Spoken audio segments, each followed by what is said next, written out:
days to feel disconnected. We're pulled in so many different directions, and that can leave us feeling incredibly fragmented. But together, we can grow more connected to ourselves and to each other. And that is what my new podcast is all about, coming home to our wholeness. Listen and follow Holy Human with me, Leanne Rhymes, on the iHeartRadio app, Apple Podcasts, or wherever you listen to podcasts. At the right time, the right story can work magic. And right now, we could all use a boost. I'm actor Anupam Kher, and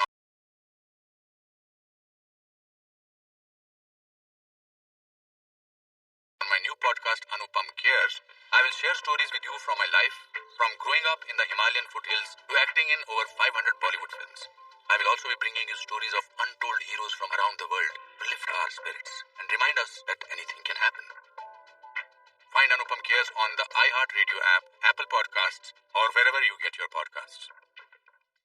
Thanks for listening to the Herd Podcast. Be sure to catch us live every weekday from 12 to 3 Eastern, 9 to noon Pacific on Fox Sports Radio and FS1. Find your local station for the Herd at foxsportsradio.com.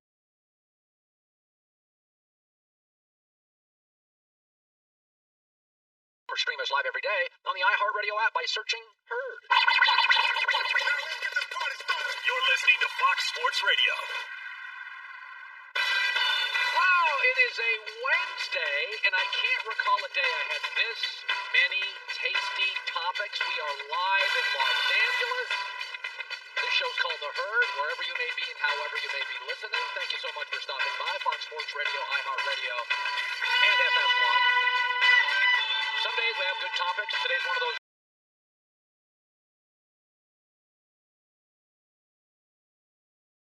days. Joy Taylor is joining me. Joy, how are you? I'm great. Watched the Miami Hurricanes lose again last night. Very disappointing. They do that sometimes. A lot. Yeah. I started a master class yesterday. A what class? A master class? What's that? It's like all these really successful people, like teaching you about their crafts. Like you can learn acting from Samuel L. Jackson. Gordon Ramsay has a class. I'm taking the Neil deGrasse Tyson class. On Scientific thinking and communication. Look at you. You're one of the most ambitious people I've ever met. You really are. I like to learn stuff.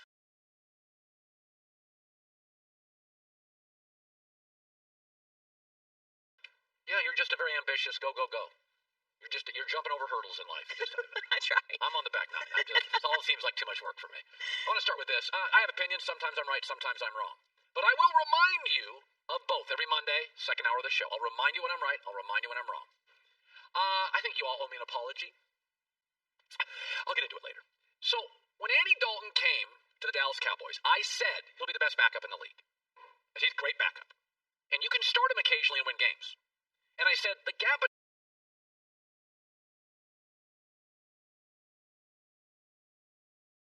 between him and Dak, and not very big. That was met with outrage. And I came out and I said, let's go to their first 4 years when both Dalton and Dak had good offensive lines and good support. And when I threw up the numbers, I won't read them all for our radio audience, but you can see them here on the screen. They're virtually identical quarterbacks. I mean, now it should be noted, Dalton played in a more run-centric league, Dak in a little pass-happy league, so Dak's completion percentage higher. Same guy. And I've always said, Dalton throws a better ball, Dak's a better athlete. And I like Dak more than Dalton, but it ain't that big. So Dalton comes to Dallas. Now, this has been a weird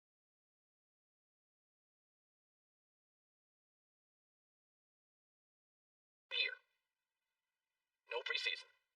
This has been hard for rookies, for free agents. It's not really fair to judge anybody in September and October, right? We've said this about the draft. I mean, there was no games.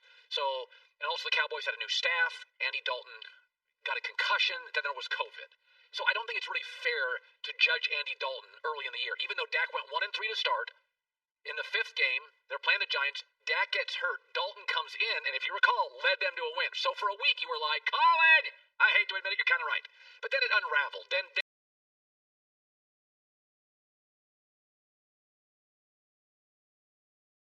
concussion for Dalton. He got COVID. The Cowboys went to backups on backups. Then they had a bye in week 10. And I think that's fair to say it was 10 straight practices. The chaos ended. I mean, there was at one point we didn't even know. We thought the team was bailing on their defensive coordinator. That was a big narrative on this show and every network. Like, the players are quitting. But then they had to bye, and byes generally, everybody gathers around 10 straight practices. It's like a little bit of a preseason without a preseason. Andy Dalton since then, since the bye,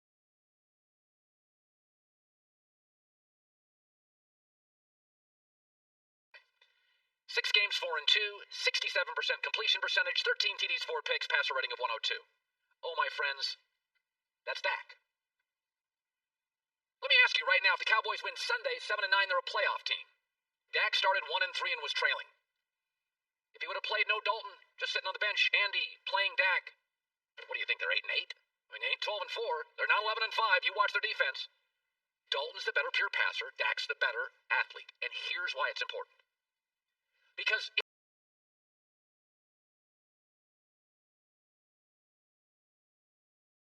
if the Dallas Cowboys offered Andy Dalton a $37 million contract, they would lose fans.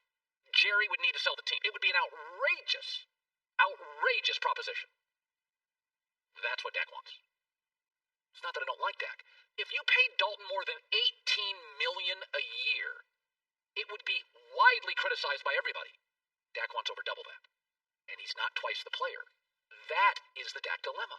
I'm not anti-Dak.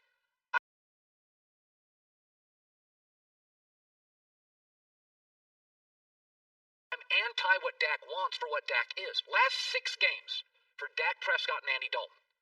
Go to their last 6 games. They have identical records. They both complete about 67-68. The TD to interceptions, both 13 TDs, 4 picks. The passer ratings, Dak slightly higher, but Dalton's won another game. I like Dak more. Dak is better. Dak's a better athlete. And in 2020, I think Dak feels like the NFL more than Andy Dalton. But if Dak didn't get hurt, wouldn't Dallas be a 9-7 team winning the division?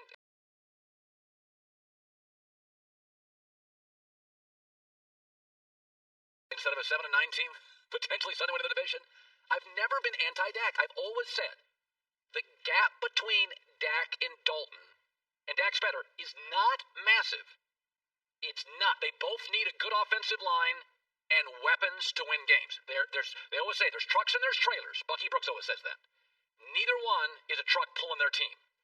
They're both trailers. They get kind of pulled by their team and can win if they've got the right pieces. But it's interesting this morning, when you look at Andy Dalton post-bye,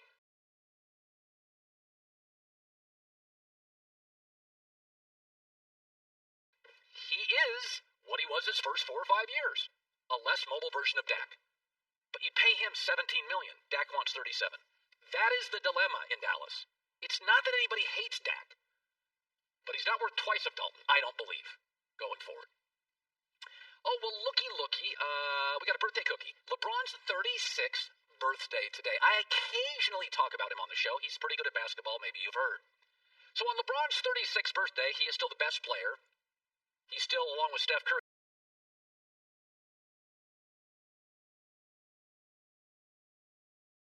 the best star teammate. He's on the best team, and he is totally uber-focused. I see no decline. Let's see what Michael Jordan was doing on his 36th birthday. He was out of the league, retired for the second time. He was the president of the Wizards. He had drafted a complete bust Kwame Brown, and he was having a midlife basketball crisis. Should I play? Should I own? Should I manage? He didn't know quite what to do. It is interesting to me that LeBron and Tom Brady have always been very similar, and they're aging similarly. Brady and LeBron today, totally focused on playing.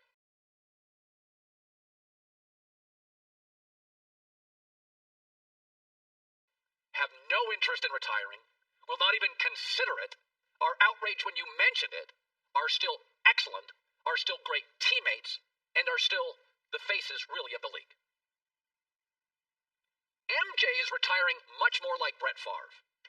Kind of done at 36 with the grind. I'm over it. I don't want new styles and offenses. I am what I am. We've seen the best of them. Didn't necessarily end with grace. Both could be kind of bad teammates.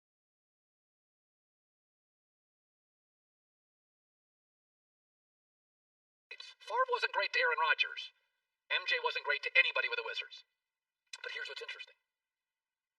MJ and Favre, despite all those potholes, are more beloved today than Brady and LeBron. And because we're both still, isn't everybody still trying to discredit LeBron and discredit Brady? Oh, it's the system. Well, I mean, LeBron just goes around to the best players. Favre and MJ are more beloved, that's a key word, beloved today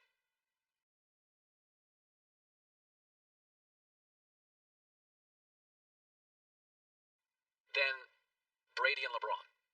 Why is that? Why is that? It shows you how presidents get elected and the power of marketing.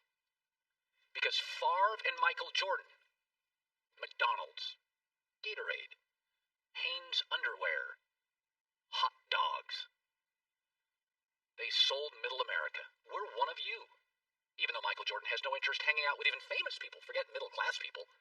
But Michael sold, Favre sold.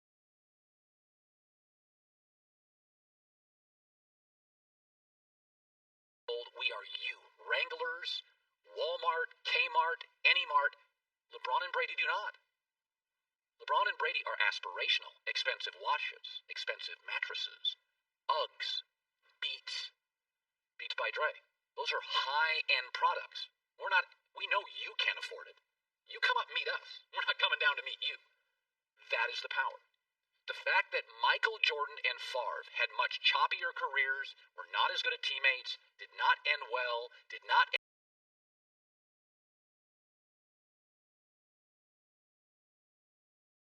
very refined. At the end, Favre was, I'm going to quit. I'm going to retire. I'm not going to learn anything new. Brady's like, give me new, give me opposite, give me teammates, give me... This is what politicians use. This is what marketing does. Is that Favre and MJ are still more beloved than Brady and LeBron. All we do is discredit their careers. Just to show you how different they are, Tom Brady has never been about selling you, I'm one of you. He had his own workout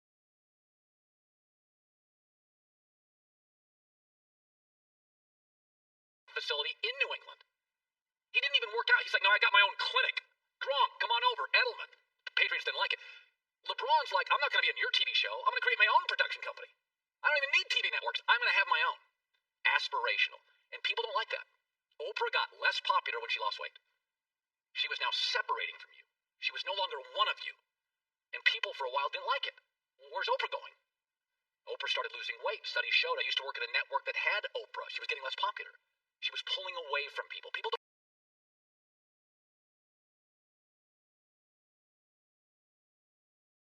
like aspirational people. Too willful, too aspirational, pulling away. Be one of us. Peyton Manning, Oreos. He doesn't need Oreos. Tiger Woods, Buick. He didn't drive a Buick. Derek Jeter, Chevy. He's got a Maserati. But it's and in Michael's instance, it's really the brilliance, perhaps. Instead of the criticism, it's the brilliance of Michael. Michael's not eating hot dogs. Michael's not wearing Hanes. I didn't drink much Gatorade. He likes his wine and his cigars. But happy 36th birthday to arguably the greatest basketball player of all time. And the guy who I do think is a much better teammate.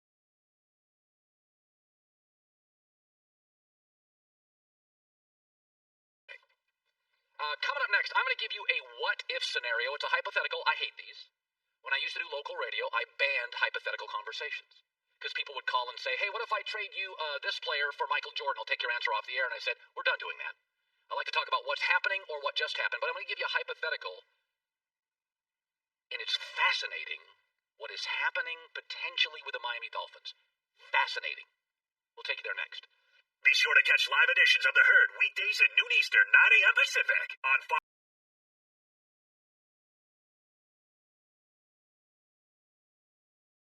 Sports Radio, FS1, and the iHeartRadio app. Support for this podcast and the following message come from E-Trade. You want to invest your money, but there's one problem. You're not sure where to begin. Luckily, there's E-Trade, who offers more than just trading.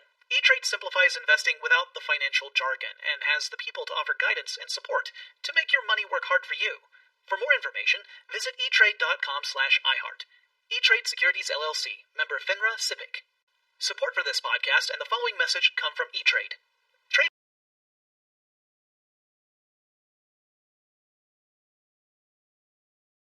isn't for everyone, but E-Trade is. Whether it's saving for a rainy day or your retirement, E-Trade has you covered. They can help you check your financial goals off your list, and with a team of professionals giving you support when you need it, you can be confident that your money is working hard for you. Get more than just trading with E-Trade. To get started today, visit etrade.com/iHeart for more information. E-Trade Securities LLC, member FINRA SIPC. Good to have you in. Supplement I take every morning. M-Drive, ingredients powerful, backed by science. Energize, get stronger. Go to M-Drive for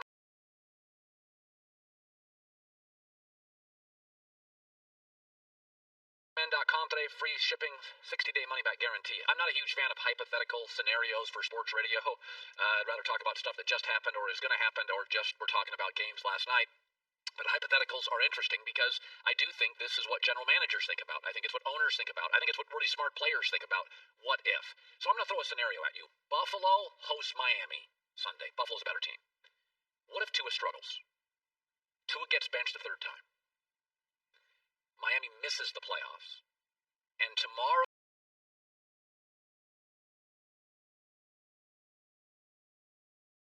those headlines today is not Tua impressive. What does Miami do with the number 3 pick now from Houston? I want you to think about this. Their defense is great. The number 1 scoring defense in the NFL. Their special teams are fantastic. How many block punts? Excellent kicker. Their head coach. We know the coaching's great. And the development, I think, on the offensive line. Austin Jackson, I never thought he would be this good as a rookie out of USC. So the defense, the special teams coaching, great. All that's missing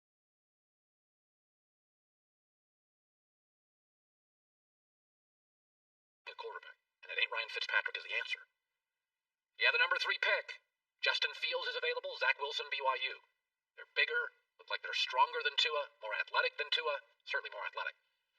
Now just think about this. Miami will never, under Brian Flores, have a top 3 pick again. Ever. He's just too good. Miami has 2 firsts and 2 seconds. They got picks to play with. They can roll the dice on one of these picks. Also, another team, Tua was graded higher than Justin Herbert for almost every team, and he has not been a disaster. He's got 10 TDs.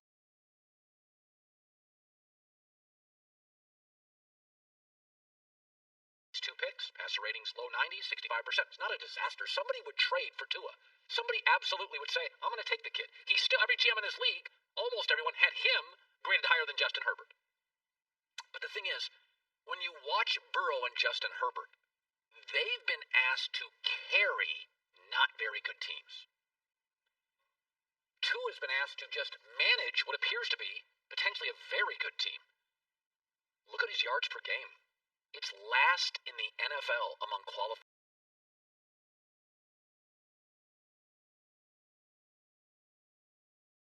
starters. Herbert averages almost 300 yards a game passing. Joe Burrow almost 270. Tua is at 160. And by the way, when he played a good Rams defense, he threw for 93 yards. When he played the Chiefs, he was 28 for 48. He's fine managing the game. But every time Miami's asked him to do more and win a game, that's not really what he can do.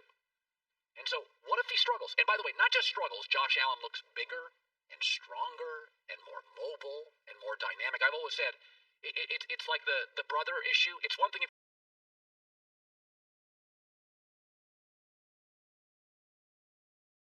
your brother's more successful than you and lives in another state, but what if he's your neighbor and he comes home with another Lexus every 2 years and the house is bigger and the yard's landscaped? That's a little more painful. If Josh and Tua are playing Sunday and Allen looks great and big and strong and mobile in that arm, and Tua gets benched again, Miami will never have another top 3 pick. Just a thought. What if he's not Tua impressive? What would you do? You tell me. It's called Twitter. Check it out today. Enjoy with the news. No. Herd on the news. This is the Herd Line News. The Eagles host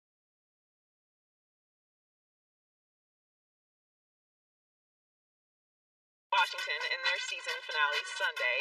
And while Philly has been eliminated from the playoffs, so they really don't have anything to play for, Washington is still playing for the NFC East title. If they win the NFC East. And Eagles defensive coordinator Jim Schwartz says he is planning on spoiling their night.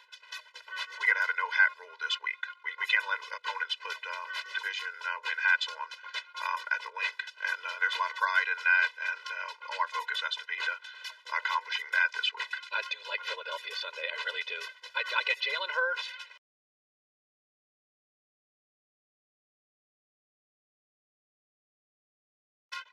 He's working his way through it, but I think it's really, Philadelphia is a very prideful city and a very prideful organization. And by the way, we've seen this happen during the last 2 or 3 weeks. We see these teams playing for nothing, playing these teams playing for everything. San Francisco was incredible Against Arizona. Yeah. We're seeing teams playing for nothing, and all this stuff's on tape for the following year and the next coaching staff. No, So every time you step on the field, you're putting tape out for your next job. You might be putting tape out for your current job at your current organization. I like Philadelphia in this game. I also like Philadelphia because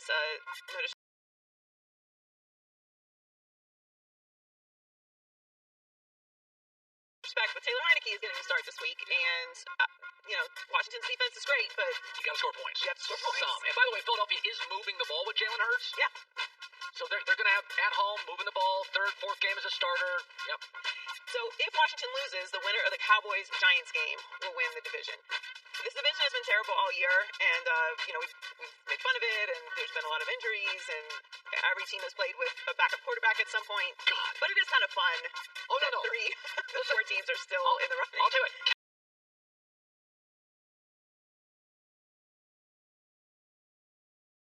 Cowboys-Giants, It's a playoff game. it's one of my favorite games of the weekend. Because as long as Daniel Jones plays, I cannot wait. I cannot wait to watch it. It's going to be such a fun Sunday.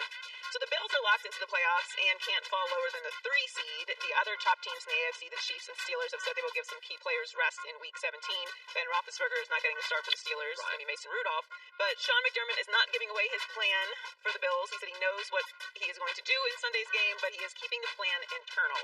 So he's being stingy, which for us gambling folk is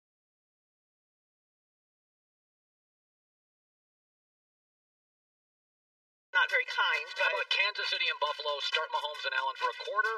They don't give them a week off. They're at practice. They give them some reps, and then they sit them down. Lead or trail, they sit them down.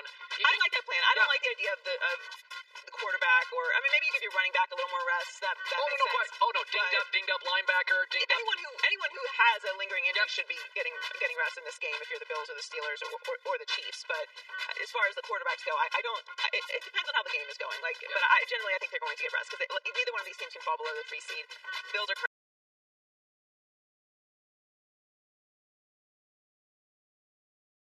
currently the AFC's 2 seed, and if the Steelers beat the Browns and Buffalo loses to Miami, they could fall to the 3, and the Dolphins will lock up the 5 seed with a win, no matter what the remaining AFC wildcard teams do, and the Titans, Ravens, Browns, and Colts will be fighting for the remaining spots. The Colts are the odd team out if these 4 teams either all win or all lose.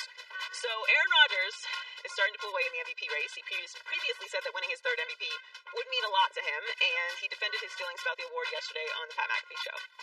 Anyone who says that stuff's not important to them is just a robot who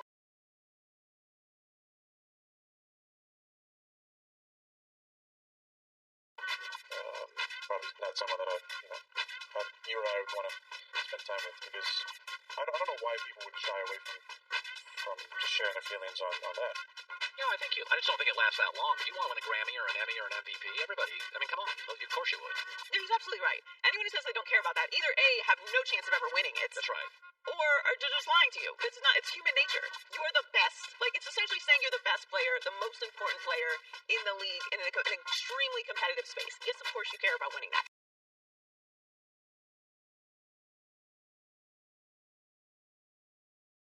Now, is it your main motivation? Probably not. I would say that most of the candidates for MVP or guys who win MVPs, they would tell you they would gladly trade all those MVPs for another Super Bowl in a second.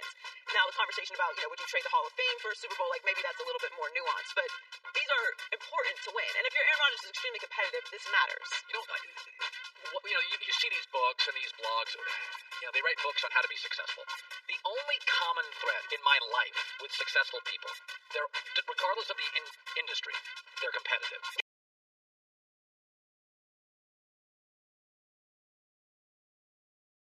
I tell my daughter all the time, it's like, you can be a lot of things, be willing to compete. If success matters to you professionally, because somebody's gonna want the brass ring, and you're not the only one. So some people don't like competing. They don't like, half the kids quit sports by 8 years old. Yeah, there's nothing wrong with that. But if you're confused as to why you haven't achieved something, success and complacency generally go hand in hand. They don't, unless you win the lottery and then you blow it on jet skis and speedball. You still have to make the effort to go and get the lottery ticket, I guess. But yeah, he's absolutely right. They're a robot if they're saying they don't care about it.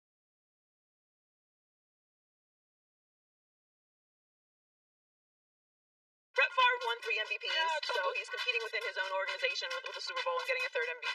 So all this stuff does matter. And I like that Aaron Rodgers is doing this. Where is he, by the way? It's freezing in I think Bay. Pat McAfee. He goes on every week with Pat McAfee. No, I know that. I'm saying, where is he in his house? Because it looks like he's just chilling. It's 60 degrees out. He's in California. He must, I bet he's got a chimney. Is that like a little grotto? Yeah, I think so. Nice little outdoor fireplace? In Green Bay, yeah. Yeah, I'll be out there. You would see my eyeballs. I can't do the cold. Enjoy with the news. Well, that's the news. And thanks for stopping by. The Herd Line Brought to you by Mercedes.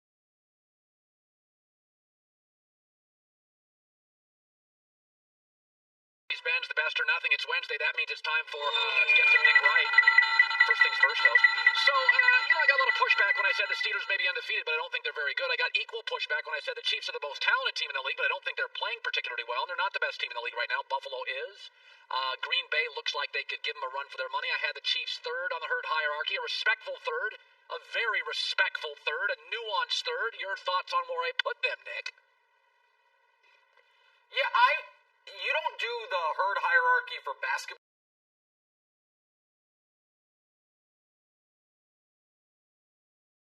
You don't do something just like that every week.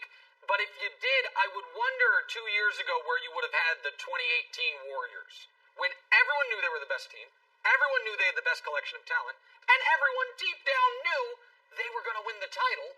But they didn't take the regular season that seriously, and so at some points they looked beatable.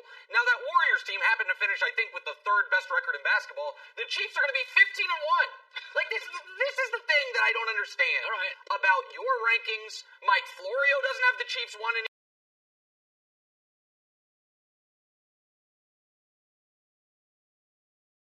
A bunch of folks are like, you know what?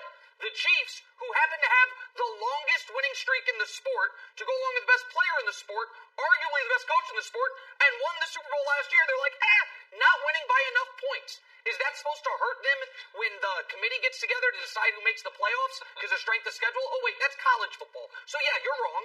I think deep down you know you're wrong. They're clearly the team everyone is chasing, and we're going to see that here starting in a couple weeks. That's what I would say. Well, but that's just me. Now, I said I would vote Aaron Rodgers.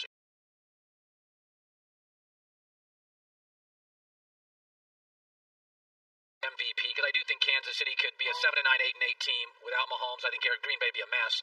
But I said this week I moved Josh Allen ahead of Mahomes in 2, and the reason I did is, in my lifetime, Belichick's worst month and Sean Payton's worst month are September. We've never in the NFL cared about September. Like in the NBA, we don't care about December. And in the end, the last 7 to 8 weeks, Josh Allen's a better quarterback. Last 4, he's a much better quarterback. So I put Josh Allen behind Aaron, Mahomes' third MVP. I'm sure that rubbed you the wrong way. All right, listen, I'm going to reveal some to the audience.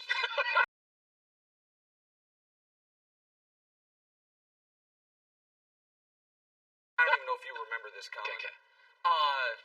Sometime in the last week, Colin Cowherd and I were on the phone together, and in passing, Colin referenced me in a story he was telling someone else about me as, quote, my best friend, Nick Wright. And I don't even think Colin remembers that, but it happened, I promise, I know, because it was so touching to me, I went and told my wife. I said, Cowherd referred to me as his best friend. And then I saw this, and I'm like, you know what? I don't even like him anymore. Don't even care. Like, it means nothing to me anymore. You're going to say Mahomes is third? He's third in the MVP voting. Okay, so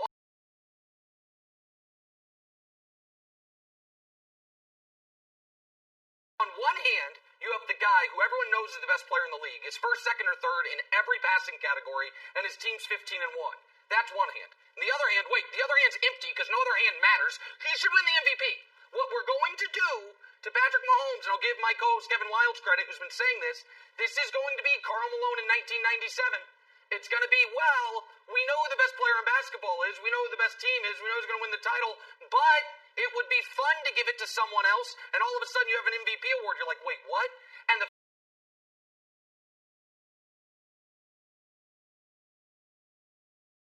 fact that you're saying he wouldn't even finish second, at least the Rodgers thing, they're going to be the number 1 seed in the NFC, most likely. Mahomes should be the MVP.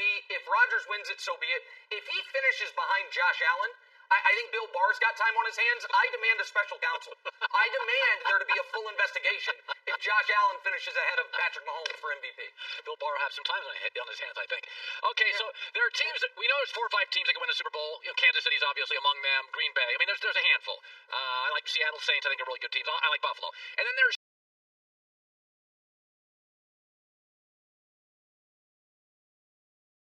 teams that I think can win a playoff game. But there always is a team or two, and I think Chicago, I would put this in, they may make the playoffs. They're not going to win a playoff game. I don't think they're going to beat Green Bay this week, so I'm not getting in. The question is Cleveland. I saw them go through a dry spell middle of the season. I saw them last week, and I look at them and I think, I don't know. Coach Stefanski, first time in the playoffs. I don't trust Baker. Can they win a playoff game, not just get in Cleveland? Oh, I think they absolutely can win a playoff game. I think the matchup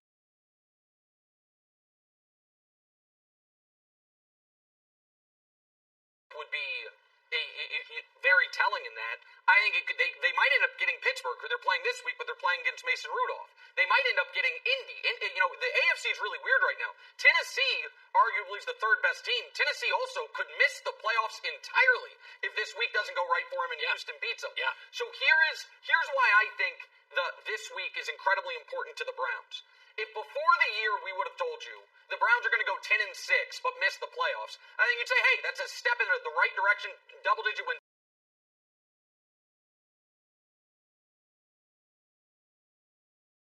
season, Baker bounced back, all of it. But if 10 days ago, when they were 10-4, with the Jets coming up, we're going to say they finished 10-6 and missed the playoffs, it's a disaster. So I think they've got to win this weekend against Mason Rudolph, get to the postseason. I do think they could be dangerous because they run the ball so well. Myles Garrett can wreck a game. And when Baker is clicking, when the play-action passing is clicking, that offense really cooks. Yeah. But even if they get there and lose, I think it's useful. Just like, to be fair here, for your beloved adopted Buffalo Bills, I think the experience of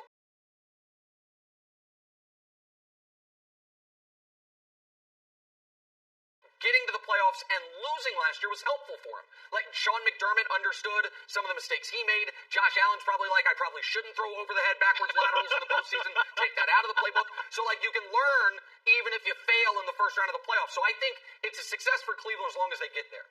I want to end with a basketball topic. I don't know if you heard my elegant open, but I said it is interesting how LeBron and Brady have a much more linear, refined career, better teammates, but they're both very aspirational, and they're not as beloved as Favre and MJ that had teammate issues,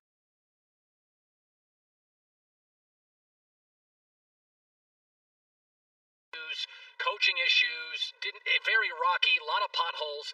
But MJ and Favre tended to, in their marketing, play to the middle America. I'm jeans and hot dogs, and LeBron and Brady are very, and I don't think LeBron and Brady are like, no, I don't even have to work out with my own team. I'm going to open TB12. I'm going to have my own clinic. Your thought when I say LeBron is more Brady and MJ is more Favre, is that fair? No, I think that's absolutely right. I think that there is an element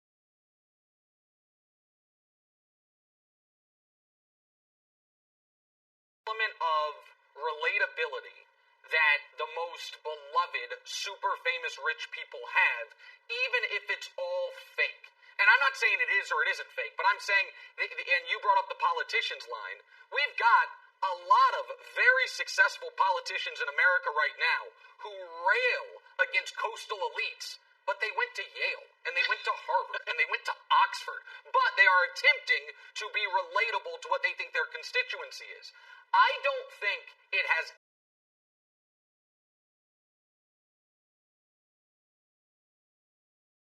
ever mattered to Brady to be relatable to anyone other than his teammates. And I think to his credit, when you listen to his teammates, they will say he actually goes out of his way to try to be relatable to them, to go introduce himself to the new receivers, even if they obviously know who he is, and to be a great teammate. And I think for LeBron, I do think LeBron is relatable in far as how he talks about his story and coming from nothing to where he is now and opening the school and doing those things. But there is nothing about his professional life that is relatable to really anyone.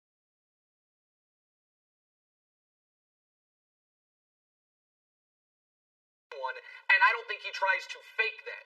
And so I agree with that. I also think that those guys are polarizing because they threaten the nostalgia of older generations and their greats. So once upon a time, before Brady has clearly passed Montana, but when they both had 4 Super Bowls, folks were threatened by Brady. I believe LeBron has clearly passed Jordan, but it's more of a debate than Brady Montana. So he has more people that want to pull him down. I don't think people are arguing Brett Favre's the greatest quarterback ever. He's just like the greatest quarterback that you want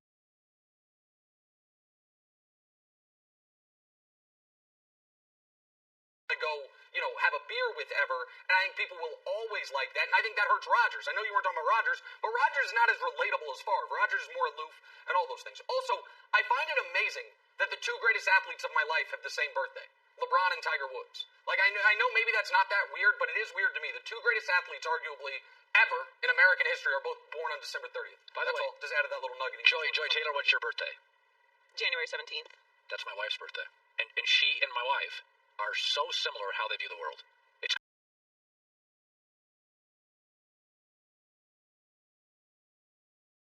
crazy. So my work wife, and best I can tell, yeah, the only two women who can tolerate you, best I can tell. So it might be the thing about January 17th. I'm taking that best friend thing back. I'm rescinding that that thing. No problem. All right, buddy. Good seeing you, Nick. See you. Bye. No, it is. Marketing's really important. I mean, you can say what you want. I'm not a Trump fan at all. Obviously, I don't think, I won't speak for anybody else, not a Trump fan. But Make America Great Again, it's like targeting pockets of America. You can't argue that it hits home. It did. Worked. To a lot of people. Yeah.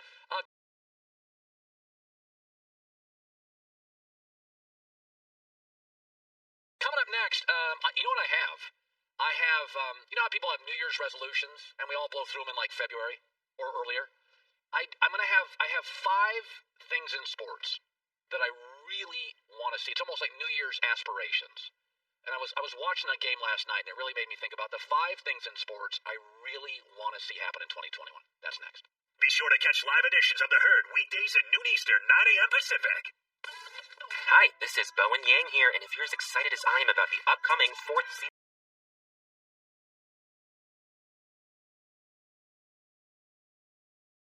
of Search Party on HBO Max, then you want to tune in to Search Party, the podcast. I'm sitting down with the creators and stars of the dark comedy to delve deeper into the disturbing world inhabited by Dory, Drew, Elliot, and Portia. And to help us discuss Search Party's most prominent themes, we're inviting a very special celebrity fan to join each chat. Folks like Paul Scheer, Vanessa Bayer, Busy Phillips, Taryn Killam, and Carrie Brownstein, among many others. I couldn't be more excited to talk with these folks about one of my favorite shows on TV. So join us as we review classic moments, share behind-the-scenes anecdotes, and analyze the complex characters and unpredictable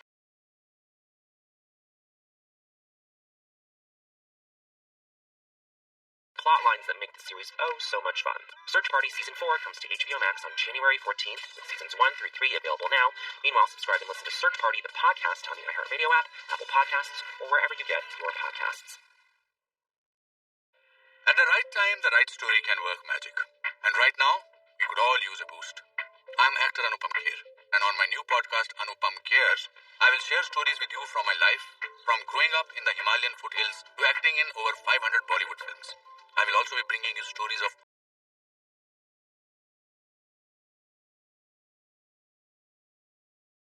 untold heroes from around the world to lift our spirits and remind us that anything can happen. Find Anupam Cares on the iHeartRadio app, Apple Podcasts, or wherever you get your podcasts. Go the extra mile in your very own upfitted Mercedes-Benz Sprinter van. You can win in Fox Sports Radio's Ultimate Tailgate Rig Sweepstakes. Go to Fox Sports Radio, enter, get official rules. January 24th, Mercedes-Benz vans. January 24th is the last day. So, New Year's resolutions. I do one every year. I've said this for years. I don't make it public. I do it private. It's usually something I think I have. I'm trying to self-improvement. One of them was, I was a nail biter, 20s, 30s, 40s. A few years ago, I just said, I'm not going to bite my nails anymore. And I haven't in probably 4 years since I had the resolution. Last year's resolution, I'm not going to go public with it. I did not solve it. I'm getting better at it. I'm not going to get into it. I was about to say, I don't know how well that one went. Yeah. So I'm not great at my, did I tell you that one? Yeah. Yeah, I did. I didn't think it was something you should commit to anyway. Well, I didn't succeed at it. So I have a new one this year. And that's all I do. One thing, just try to get better, be a better dad.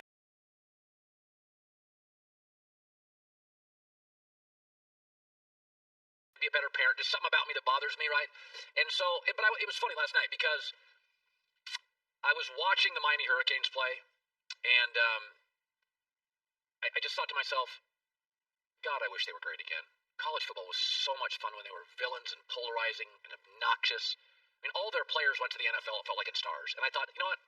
Here's my New Year's hopes, my New Year's aspirations in sports. These 5 things I want to happen. We can have music if you want. I don't care.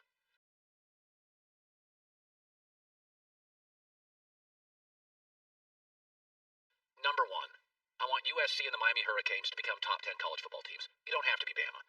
But the sport's very southern, very small town. And I think it's great when Green Bay can be great, and so can the Rams and Cowboys. I miss the Georgetown Hoyas, where DC was a college basketball power, not just Gonzaga and Xavier. I miss USC and Miami. They were cool.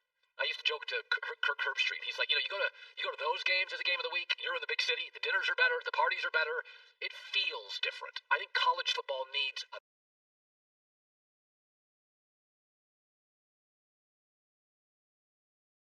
big city or two. And Miami and LA, they're cooler than Tuscaloosa, and there's nothing wrong with Tuscaloosa. But I think the sport misses. And in college football, it takes 1 or 2 great recruiting classes and the right coach, and you're back quickly. It doesn't take Pete Carroll turn around USC in a year, in about 13 games. So that's number 1. USC and Miami become top 10 college football teams. Number 2, Zion Williamson is healthy, dynamic, and explosive all year. I love him. I love his game. I think the league needs a next star. I think he's dynamic.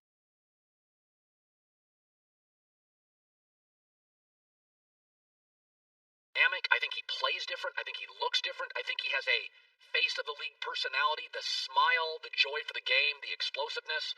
I just love him. He's my. I can't think of a college basketball player in the last 10 years that made me want to watch the summer league. I love this kid. I hope he's healthy for a long stretch. Number 3, I want to see Carson Wentz reunite with Frank Reich. The league's better when big, strong, athletic quarterbacks with big arms are winning. And when they were together, he was an MVP level player. You can blame anybody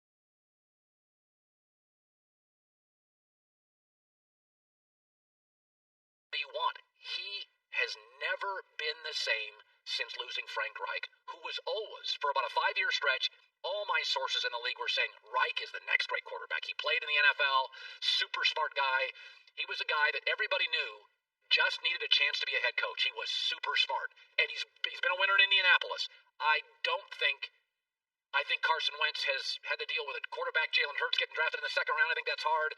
He's got a trophy of Nick Foles outside the stadium. The only reason Nick Foles played home playoff games because Carson Wentz got them to home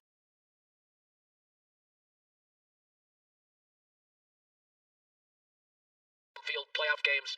I'd love to see him and Frank Reich reunited. Number 4, I want to see John Gruden and the Raiders work in Las Vegas and be a perennial playoff team. The stadium's cool. The city's cool.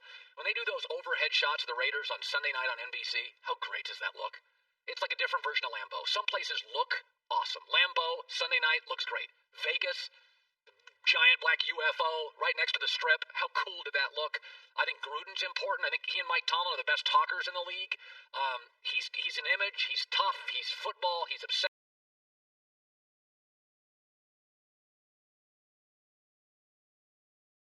by it. I think the NFL is better. College basketball is better when, Kentucky's good. I think the NFL is better when the Raiders are good. I think they matter to the NFL. They're a brand that's been down forever, and I want to see them win, and I want to see them be a playoff team, and I want to see them be a villain, and Vegas sort of has that built in. What happens there stays there. I want to see the Raiders really make it in Vegas. And number 5, I want to see LeBron win another title back-to-back in LA. Not because I live here. Because it's going to force MJ loyalists to acknowledge Michael couldn't win with a second coach or a second team.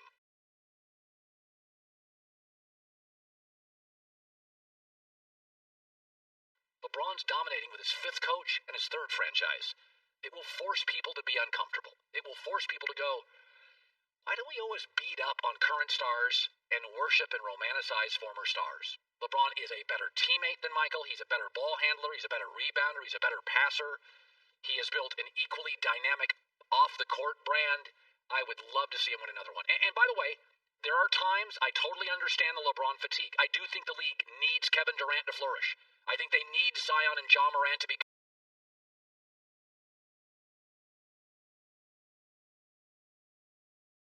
Luka is a great story in Dallas.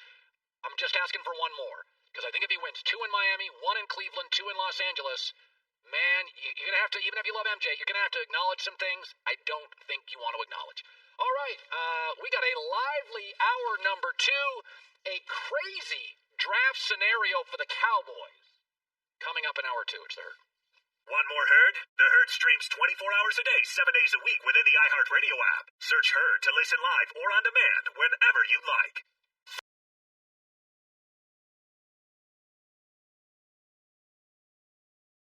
Friends, Dancing with the Stars partners, and now podcast hosts. Backstreet Boys AJ McLean and Cheryl Burke bring you Pretty Messed Up. This show talks about pretty much anything, everything, love, life, drugs, sex, rock and roll, you name it. Pretty Messed Up doesn't hold back. It's a hot mess with the guidance, mentorship, and watchful eye of their friend Renee Elizondo. We get pretty deep and we just talk about everything. Listen to Pretty Messed Up on the iHeartRadio app or wherever you get your podcasts. Do you love all things geeky? Well, so do we. Join us, Jonathan Strickland and Ariel Caston, on the Large Nerdron Collider podcast.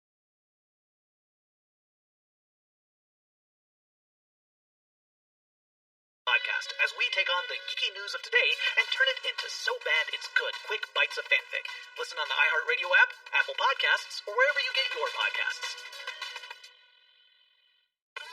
Hi, this is Bowen Yang here, and if you're as excited as I am about the upcoming 4th season of Search Party on HBO Max, then you want to tune in to Search Party, the podcast. In each episode, I go behind the scenes with the writers and actors of the disturbingly dark comedy and chat favorite moments and scenes with special guest celebrity fans. Search Party Season 4 comes to HBO Max on January 14th.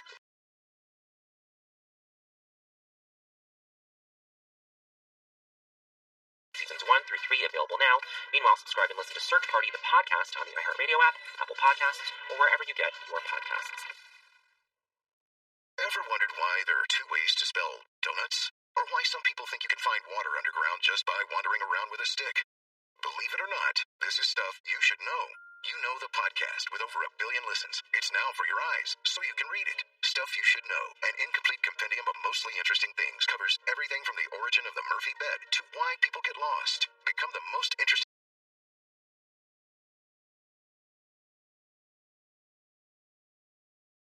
person you know now at StuffYouShouldKnow.com or wherever books are sold. Thanks for listening to The Herd Podcast. Be sure to catch us live every weekday from 12 to 3 Eastern, 9 to noon Pacific on Fox Sports Radio and FS1. Find your local station for The Herd at foxsportsradio.com or stream us live every day on the iHeartRadio app by searching Herd. You're listening to Fox Sports Radio. Here we go, Tower 2. Live in Los Angeles, it's The Herd. Wherever you may be and however you may be listening. Fox Sports Radio.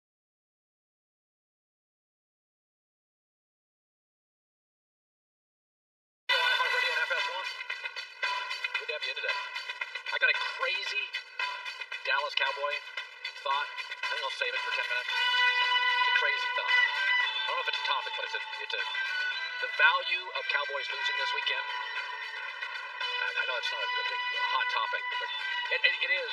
One of the things about the NFL, Joy Taylor joining me, that I think is very unique is you would not watch two bad teams at the end of a baseball season or a basketball season. Right. The Cowboys and Giants aren't great teams. The Cowboys are playing pretty well, though. But I think that's a fascinating game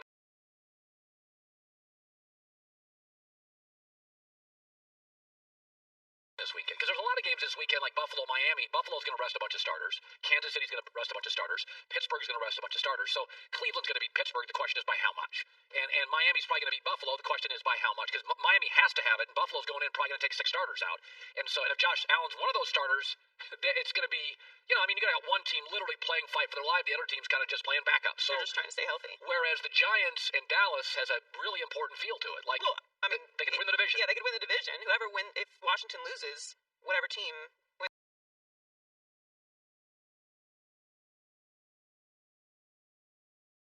that game wins the division. So, and Giants Dallas is a great rivalry in the NFL. It's two blue bloods, and that leads me to something.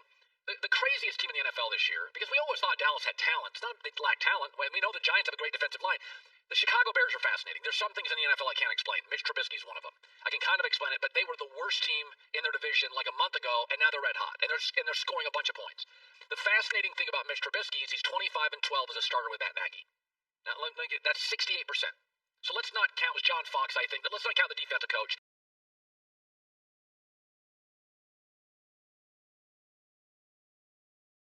Just like Jared Goff with Jeff Fisher. Let's wipe that out. McVay Goff is today. It's the reality, and it's fair. So let's look at Mitch Trubisky with Matt Nagy. 68%.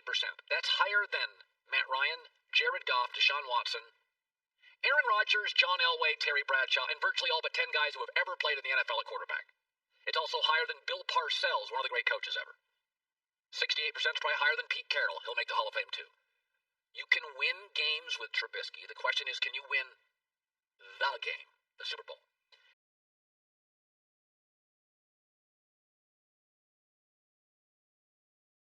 I think there's 7 teams, that is it, in the entire league, less than a quarter of the league, that can win multiple playoff games. Of the current teams scheduled to make the playoffs, 7 to me can win at least 2 games. Green Bay, Seattle, Tampa Bay, and the Saints in the NFC feel like if they won a couple of games, you would not be shocked. In the AFC, Kansas City, Buffalo, and I like Baltimore. I like Baltimore more than anybody else does.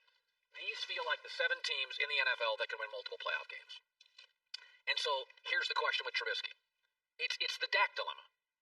You can win games with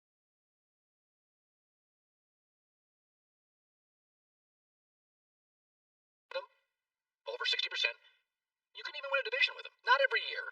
Not if you got a Hall of Famer in the division like a Rodgers, but you could win a division if Aaron got hurt or the schedule works your way. Can you win a Super Bowl? Not really. I don't think you can with Dak. I don't think you can with Trubisky. But Trubisky is potentially going to make the playoffs second time in 3 years. Never had a losing season with Matt Nagy. And so it's the ultimate dilemma in the NFL. When their contract comes up, what do you do? What do you do? So the worst thing in the NFL to be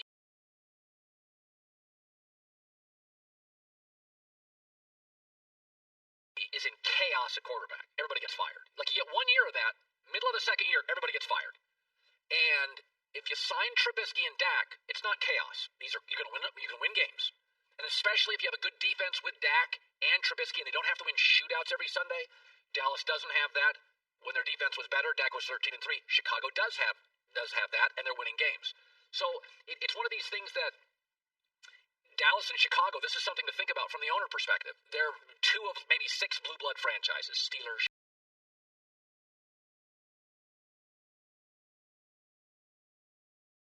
Chicago, Niners, Eagles, Giants, Cowboys. That just winning 9 games a year, you sell a lot of seats, you sell a lot of merchandise, you get on television a lot. The franchise is worth more to the owner. Don't kid yourself. Jerry Jones, one of the reasons he likes Dak's been good for business. Remember the anthem stuff? Dak's always been on his side. Dak backed Jerry when the locker room could have splintered. It wasn't a popular move among some teammates and among some of the media that Dak supported Jerry and the anthem stuff. And, Chicago loves their football. You don't have to win Super Bowls to sell that thing out.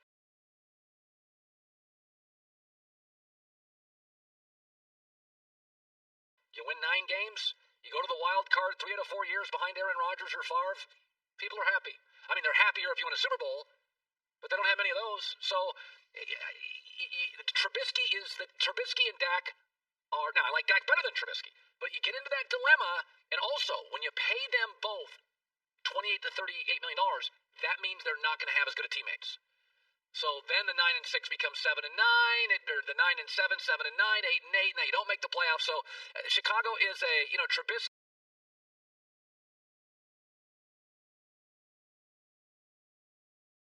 I saw one executive say, listen, he ain't Mahomes, but you can win a lot of games with him. And that's what Dave Wannstedt, we had him on yesterday, told me. He was all over the first 6 weeks. He goes, I can win a bunch of games. He goes, Nagy can win a bunch of games. You can win your division with Trubisky, maybe second to Aaron. You just got to play a certain way. Same with Dak. Don't get him in shootouts every weekend. Dak can win. This year, Dak was 1-3. Why? Because he had to win shootouts. He's not built to do that. He's built to win 24-20, not 34-33. By the way, Aaron Rodgers said this. Speaking of Aaron, he's talking about he does a weekly hit, and we usually use it. He has something to say.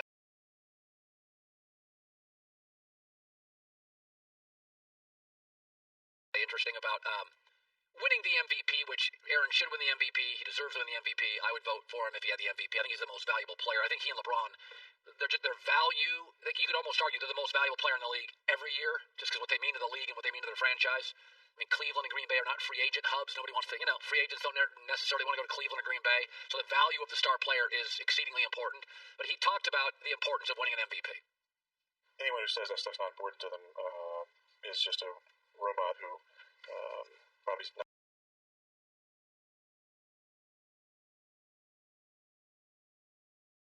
Not someone that you or I would want to spend time with, because I don't know why people would shy away from just sharing their feelings on that. Because it would make you look selfish, and athletes don't want to be viewed as selfish, blah, blah, blah. But I always feel this. First, he does deserve the MVP. I think there are levels of joy and happiness. And I've always believed this. Some of this stuff I've done in my life, not in sports, but in life. I think a win in the NFL makes you happy for a day. I think you fly home, you wake up, you just feel great. You just feel a little out of yourself. You won a football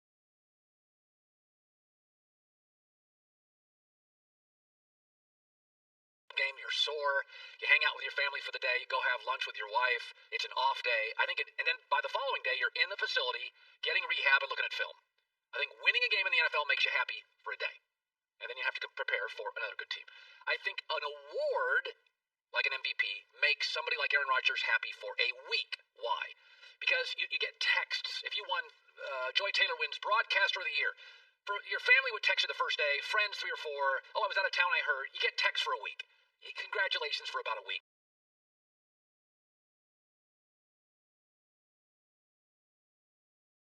And then by the second week, somebody else wins an award, nobody cares.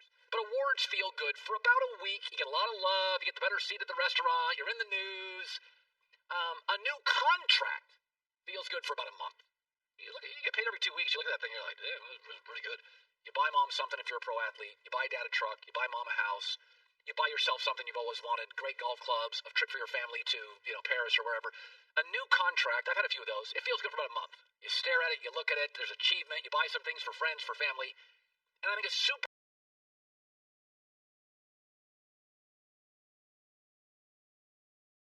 Bowl ring feels good for about a year. Until the following year you don't win it, people start ripping you for not repeating, and then you're bitter again and get back to your competitive self. A win, happy for a day. An award, happy for a week. A new contract, happy for a month. A ring, happy for a year. And I think the one thing that all great, successful people, men, women, any industry have is the shelf life of their happiness is much briefer than you would think. Jerry Tarkanian was the first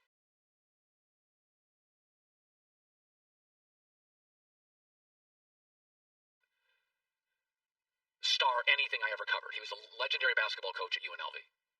And we had our battles. I was cocky and he was successful and he made mistakes and I called him out and it got ugly. I had death threats and he yelled at me a couple times. Then years later his granddaughters came and said, Tark wanted to tell you he sees you all the time, blah, blah. So we ended it really well.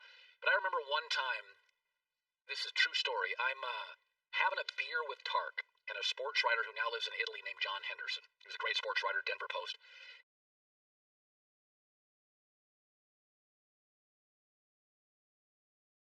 And I'm talking to Tark about, he's loose. John and I are kind of critical writers, and he's telling us, God, you guys are brutal, buys us a beer, whatever. And Tark was a great storyteller. Funny guy, great storyteller. And Tark said, I remember John and he said, I don't remember any of my wins. He goes, I remember the score in every loss. Now, Tark didn't lose a lot, so it was easy to remember the losses. But we got into this discussion. He goes, listen, man, winning is expected. I'm supposed to win. Look what they pay me. They paid him over $1 million.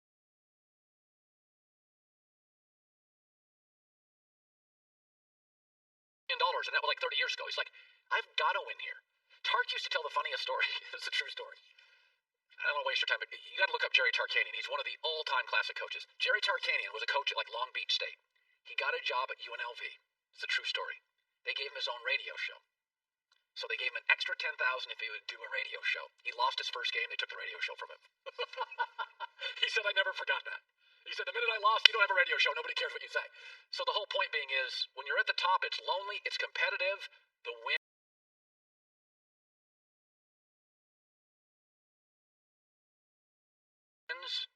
awards, contracts, rings, they disappear really fast. The losses stay with you forever. Jimmy G will dream about that missed fourth quarter pass forever. That will stay with him forever. Brady losing to Philadelphia, he still won't shake Nick Foles' hand. He won't even shake his hand. That's the athletes I've met and the coaches I've met, that's their reality. Good stuff. Rashad Jennings, former NFL running back, former Giant, and it is unbelievable they can win a division. It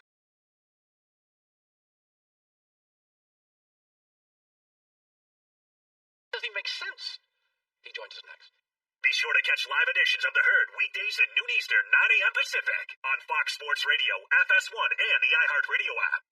Support for this podcast and the following message come from E-Trade. Trading isn't for everyone, but E-Trade is. Whether it's saving for a rainy day or your retirement, E-Trade has you covered. They can help you check your financial goals off your list, and with a team of professionals giving you support when you need it, you can be confident that your money is working hard for you. Get more than just trading with E-Trade.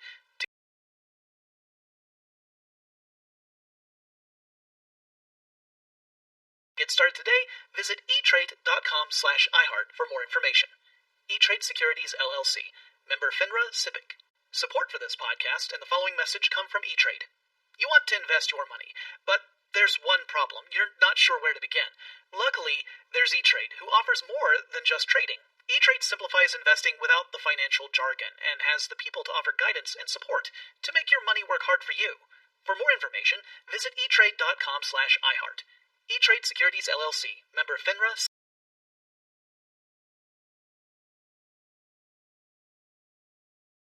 Pacific.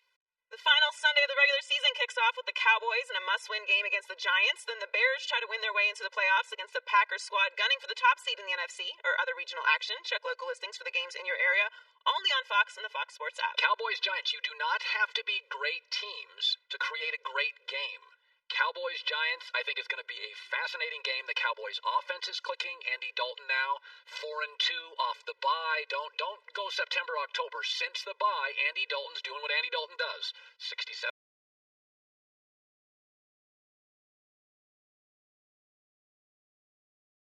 completion percentage, 13 TDs, 4 picks, 4-2, passer rating in the mid to upper 90s. That's his career when he's got a decent offensive line. And with that, Rashad Jennings, former NFL running back, you remember him with the Giants. He is now joining us live from Nashville, Tennessee, hanging out with his fam. So the division that you played a lot in is not very good, but it's still fascinating. So let's go through the teams. Let's first start with Washington, the Washington football team. They have moved off Dwayne Haskins. A lot of it felt like it was just maturity issues. You were in this league for a long time.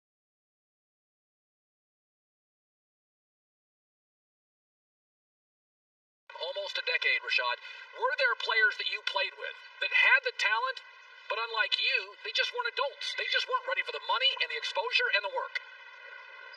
Absolutely. You see it often. Unfortunately, you see it often. And to a level, I don't say it's unfortunate. Because if it wasn't for some of the guys that didn't know how to take advantage of the opportunity that was in front of them, I wouldn't have played in the league. So I never get upset at an individual that doesn't want to maximize their own personal opportunity. I never will tell an individual how they should be or what they should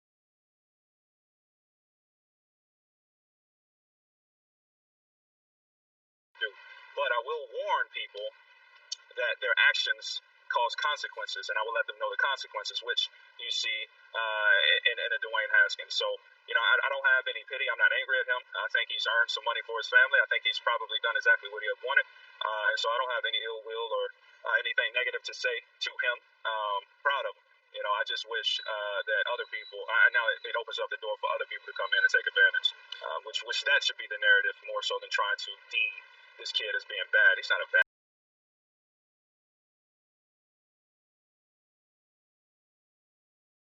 person. So Dak is better than Andy Dalton. I believe that. Although their first 4 years in the NFL are virtually the same. And I do think Dak's got his best years ahead of him, and Andy doesn't. But if you look at their numbers, especially since the bye, where the Cowboys kind of new coaching staff, no preseason, Andy had a concussion, he had COVID. If you go from the bye last 6 games, his numbers are on his career average, and they're very much Dak's career average. Now, I do like Dak more. I think he's more mobile. I think he's in his prime. But here's the issue I have. If you offer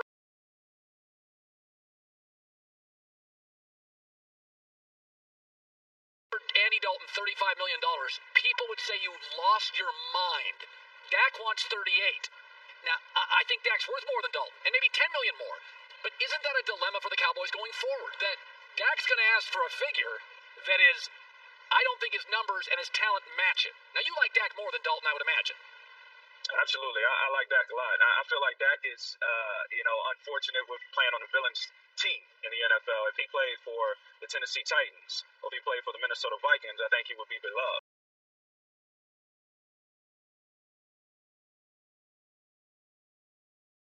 It's just a simple fact that he's played for a franchise that is a villain in the league, and so he's always going to be under the microscope, chastised in everything he does, but he's an outstanding player. I do get the dilemma that the Cowboys are going to be in. I feel bad for that because I think he's worth the dollar. However, production is a production league. But one thing that Dak does is he makes his superstars around him better than Andy Dalton makes his superstars better around him. If you go look at Ezekiel Elliott's numbers and stats since the departure of Dak Prescott,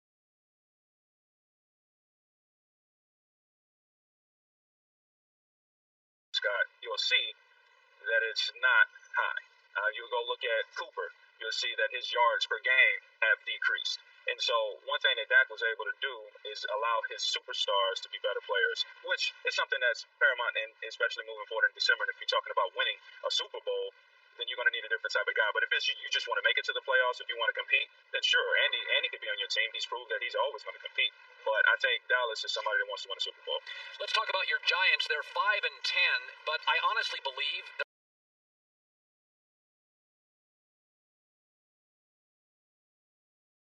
they're not that far from 10-5. They lost a lot of close games early. I think they're headed in the right direction. They get Saquon Barkley back. I do think they need another over-the-top receiver. Where are you with your former team, the Giants, today? I like them. I like where we at. Right now, we're just showing it was real scrappy. Our defense is coming along stronger, surprisingly, throughout the season. And I think with Daniel Jones, he still shows tendencies of being young. He still shows some habits that he's probably trying to correct. But all in all, I like the team, man. I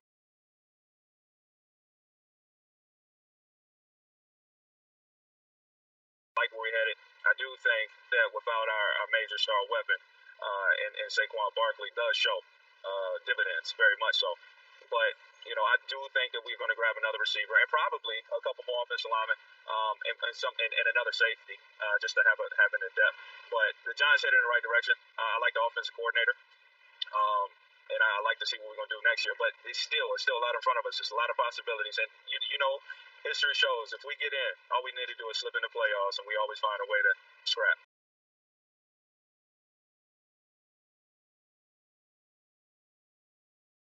Yeah. Finally, the Philadelphia Eagles. Carson Wentz has never been the same since Frank Reich left. Jalen Hurts gives him a pulse. He's active. He looks like a 2020 quarterback. He moves pretty well. If you're in Philadelphia today, do you just move on from Wentz, get a good draft pick, and go with Hurts, or do you try to reclamation project with Carson? I definitely would get my value. I would trade because Wentz is a good player. He's not done. There's a lot of teams just out there right now that would love a quarterback as in a Wentz, and so I would go get my value. Especially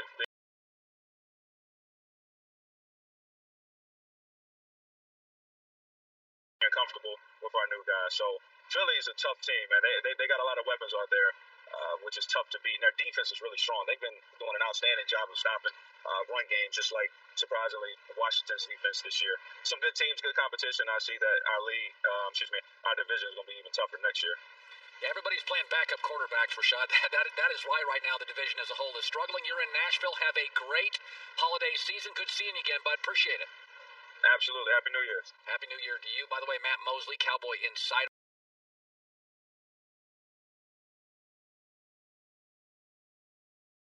will be joining us later this hour. Jonathan Vilma, too. Joy Taylor with the news.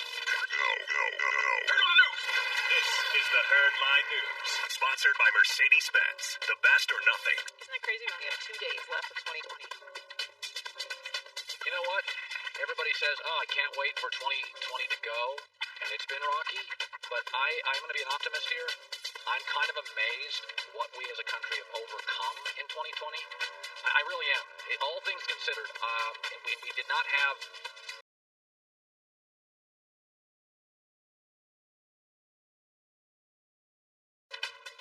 a leader in the White House who was lubricating society, was mostly trying to agitate half the country. I think in the end, I'm thankful I live in this country. I think there's amazing people. We put our head down. Listen, I live in California. You can't do anything right now, and it's cold. California, when it's cold, you can't go outside. It's no fun. So I think it was the strangest. I tell my kids, strangest year of my life, but it made me love America more. Even though we made mistakes, I think a lot of amazing citizens did incredible things. It really made me look at a lot of things very differently. Oh, I was thinking back of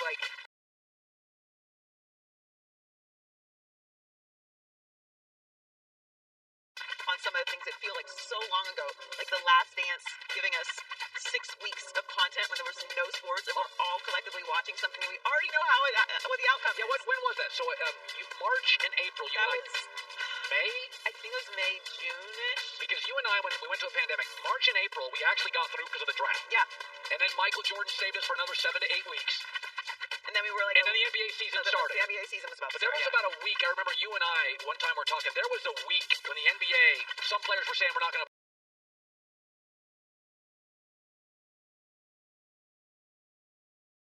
play Kyrie Irving. I was like, oh, no, don't do that. I'm not gonna lie, I was nervous there. There was a week when I'm like, if we don't get NBA, we're gonna be in trouble. Big trouble. Yeah, but we made it through. So TJ Watt is having an incredible season and has built a strong case for Defensive Player of the Year. He leads the leagues in sacks, tackles for loss, and quarterback hits. And Mike Tomlin spoke about how impressed he is with his star linebacker. TJ's visiting from another planet, to be quite honest with you. He has freakishly unique talent, coupled with freakishly unique work habits and mindset, and it produces what you guys witness every week, which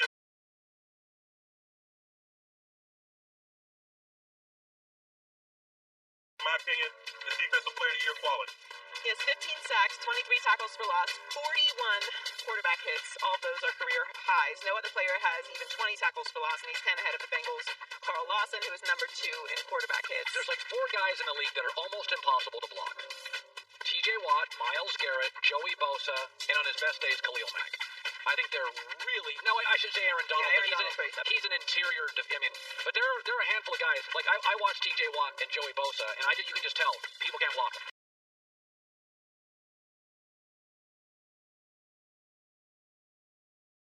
Like they're just too relentless. They rush the passer with like they're also anger. very fast and physical. Very fast, very quick for their size. So they're just a complete package for that position. Watt also has an interception and 2 forced fumbles. He is very much a Steeler. Oh yeah. He defines the Steelers. I also like Mike Tomlin more. He believes in aliens, so that's cool. Yeah, you do believe in aliens. I tend to trust people who believe in aliens more. Yes. Yeah, I don't. So that's interesting. It's a whole universe. Whole universe. You know where I think people get caught up on aliens? Just for 10 seconds. I think when people think of aliens, they think there's like another planet with other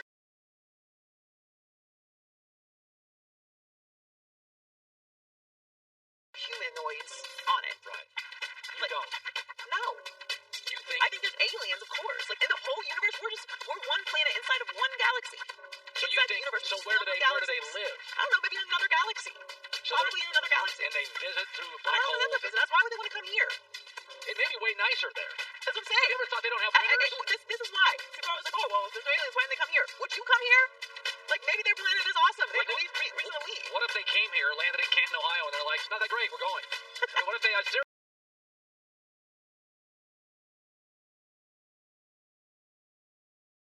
The Hall of Fame, so they might say What's this game they play called football? So Cam Newton expressed his frustrations this week about how his season in New England has gone, and Josh McDaniels defended him. He works extremely hard as any player that I've coached, and he gives us everything he's got. And there's nothing else I could ask for as a coach. Have there been mistakes made? Yeah, that's across the board. There's no question about it. Our whole group, we need better from, but as far as Cam Newton is concerned, he's obviously earned the respect of this entire building, organization, every coach and player in here, the way we feel about him.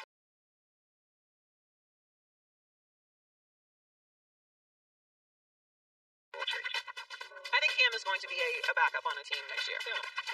I mean, listen, if you have Trubisky, now he'd have to be a backup on a team with a very secure starter. He's too big of a star to be a... Yeah, but he is a star, but I do think that the way things have gone in New England this year, it's not that it's made him any less of a star, but there's just a better understanding around the league and from fans who are really like the people that you would be concerned about making, some sort of pressure to replace the starter, that this is where Cam is right now. Right. But having a backup with it,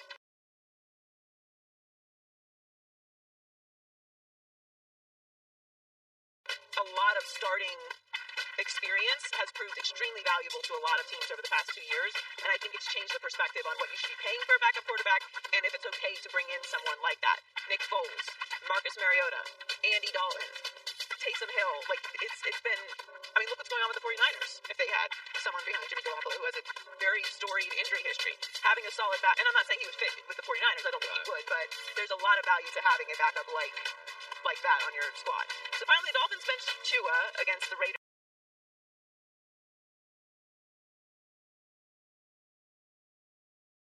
last week, and Ryan Fitzpatrick led the team to a very important win in the playoff race. The difference in play calling when Fitz went into the game sparks some talk the team doesn't trust Tua in those big moments. Offensive coordinator Chan Gailey denied they made any adjustments simply because of the quarterback change. You have the game plan set up that you go into it with, and then you're in a different mode when you get to the end there.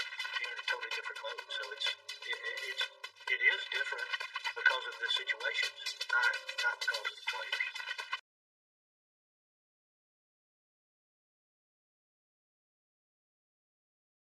Well, it's kind of interesting because they did air it out a little bit at the end. Now, to Chan's point, they needed to, and Tua is not throwing it downfield very much.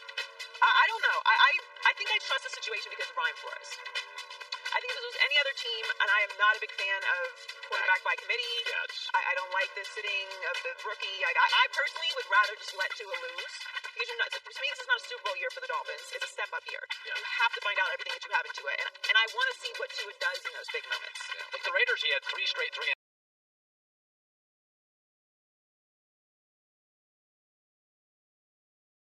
against that defense, and it's like, you can't do that against the Raiders defense. Well, you just get into a situation where you have an obligation to the rest of the team to put the guy out there that's going to win the game, and I get that. Yeah. But are there not repercussions to not putting in Tua in that situation to see what Tua does in that situation? Like, we all kind of felt like Tua was going to lose the game. Yeah, but I think players want to win. And I think no, they do. But I'm saying organizationally, you got to find out what Tua is. But that's why my crazy theory has water. What if Tua Joy goes to Buffalo and looks small, unathletic, and weak?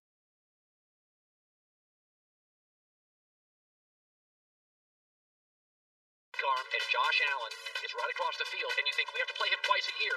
Tua loses, gets benched, and Miami's got the third pick, and they'll never, with Brian Flores, have a number 3 pick in a quarterback class that's good. It does make you would at least go to dinner with your owner and your GM and talk about it.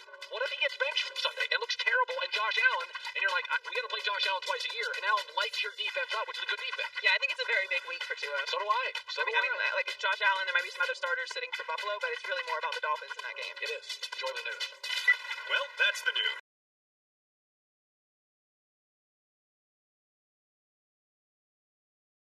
And thanks for stopping by. The Herd Lie News. Okay, I got a crazy Cowboy thing. I'm gonna hold it over because Matt Mosley, a friend of mine, Cowboy Insider, joins us. But I have this. It could be the best loss in Cowboy for a decade.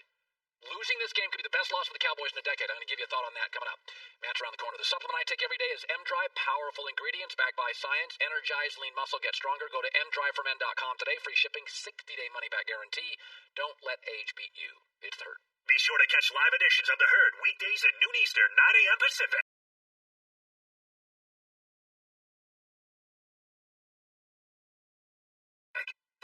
Contact World is a technology and media company dedicated to improving public health because we're fed up with the way our country has ignored public health for so long. Those days are over. And our podcast is our opportunity to dive into hot topics that are relevant to your life, from contact tracing to vaccines to social and racial justice. We may not have all the answers, but you deserve to know what goes on in your neighborhood and the decisions that affect you and your family's health. I'm Justin Beck. Join me and my co-hosts Catherine and Deepti as we seek truth in health. Contact World's podcast is the voice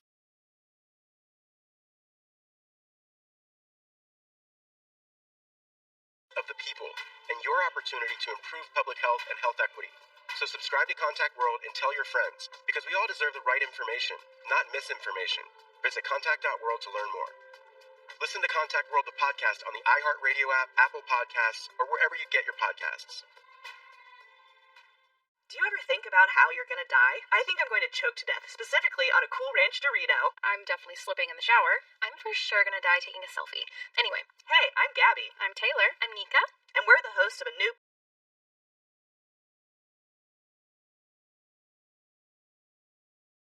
podcast called Cadaver Gals. We're just 3 fun and flirty gals talking about all the fun and flirty ways that people expire. Like how 3 people died because of a poodle. And how you shouldn't trust your ex-boyfriend to help you get rid of a body. We'll also find out about all of Nika's boyfriends. That is untrue, and we will find out that Taylor's a horse girl. And Gabby is... the best one. Okay, Gabby. Basically, this podcast is kind of like Sex in the City if they only talked about dead people. Join us as we laugh, but mostly cry, in the face of death. We'll also learn how to grow as people through the power of friendship. So listen to Cadaver Gals for your weekly dose of chaos. Cadaver Gals is a production of School of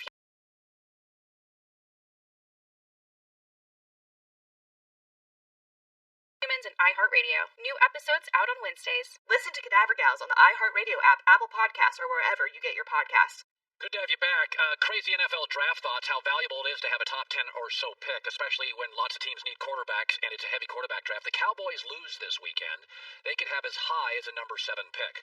Now, the number 7 pick would be the best cornerback, Patrick Surtain for Alabama. They need a corner. It could be the best interior offensive lineman, Wyatt Davis, Ohio State. They could use an interior offensive lineman. Micah Parsons, best linebacker.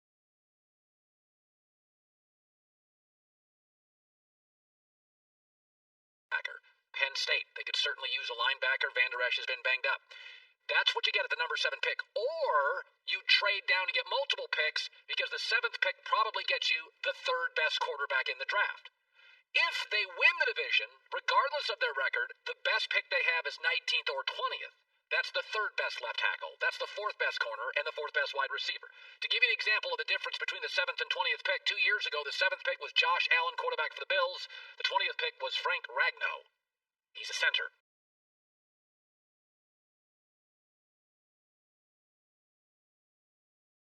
In 2016, the 6th pick was Ronnie Stanley, a Hall of Fame left tackle. The 7th pick was DeForest Buckner, an unblockable defensive lineman for the Colts. The 20th pick, Darren Lee. You can guess which team he's on. There's a big gap, and this year, with 5 potential quarterbacks and about 6 teams that need one, the Cowboys lose. They have not only an elite pick, but multiple teams. Remember, the Bills moved up for that Josh Allen pick. Multiple teams could come up, because we don't think they're a Super Bowl team. We don't even think Dallas is a playoff team. But my guess is they probably win this weekend. Washington loses,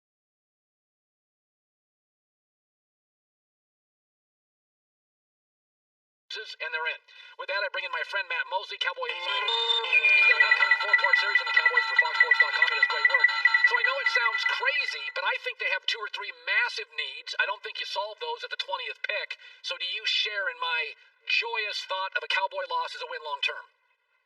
There are some reasons I would like to see it. I think a lot of Cowboys fans have bought in, but they want both of these things. They want the pick, and then they get excited about a 3-game winning streak. So you really can't have it both.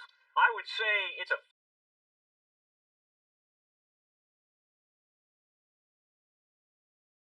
50-50 proposition right now of what they're rooting for, and I agree with you. It's a huge deal. But then I started hearing you say, oh, the Penn State linebacker, which I'm sure you and I have both watched tons of tape on this guy. You can't keep, spending premium picks on linebackers when you're not good at it. It's Jalen Smith. Oh, let's wait for his nerve to fire again. Van Der Esch. Oh, he's got a bad neck. Let's just keep taking linebackers, and maybe one of these years we'll get it correct. So I think you got to think about your needs and then what it does for you to win. So the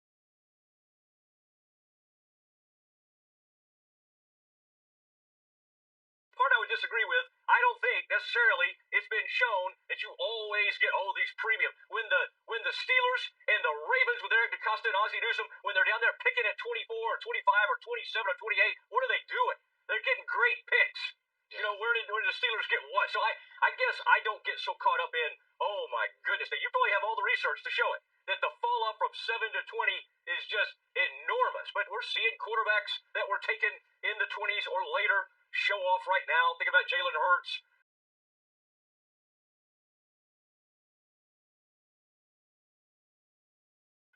We're seeing some of that right now. Yeah. Lamar Jackson. So I don't totally buy that. No, nor do I buy that the Cowboys could suddenly become, you do know if they get in the playoffs, then the next thing will be, well, they could do it. Maybe they could get on this run. And I don't see it because they'd have to go to Tom Brady, Breeze at some point. Just think about all the people they would have to go through. Aaron Rodgers on the road, although on the road in the playoffs is a completely different thing. And I think that will be an interesting storyline because that used to be a huge advantage. It is no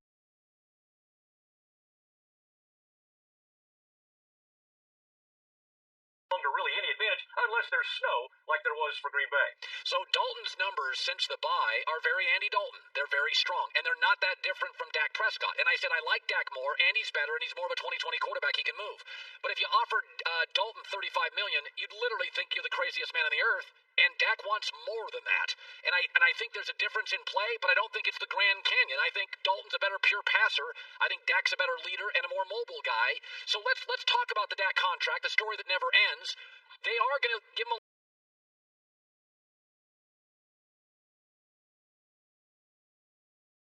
long-term deal, right? Or are they going to franchise him this morning? What do you think? They're going to try. I would lean toward them franchising him at $37.7 million. Well, I bet you just ask for Dalton footage all the time. I wish they had left him up on my screen. I was enjoying watching that. When you say a better pure passer, I don't know if maybe you're thinking about like completion percentage or something, but if what I see is a guy who's not constantly pushing the ball down the field, and that's where Dak had gotten so much better over the years. And before this injury, he had amazing durability. And we're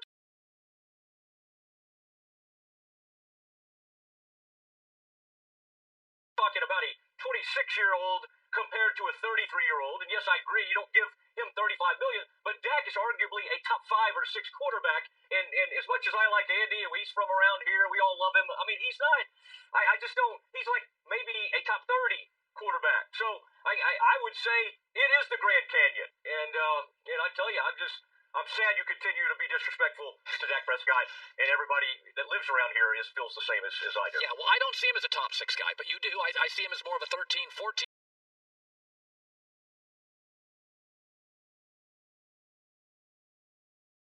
Andy is a 23rd guy, 26th guy, but that's okay. I just think you're going to have to pay him, and when you do, Dak's going to have less, and you got to hit on more draft picks and blah, blah, blah. Let me say this. So, Jerry's a fascinating guy to cover. There's a lot of vanity. There's a lot of great. He's very quotable. He has his own radio thing. I mean, it's just a very different thing. If the downside to Dallas winning, you win the division, Jerry feels like my way is working. If they don't make the playoffs, and it's 6-10, whatever it is, there does feel like Jerry has to acknowledge some of his steps are missteps.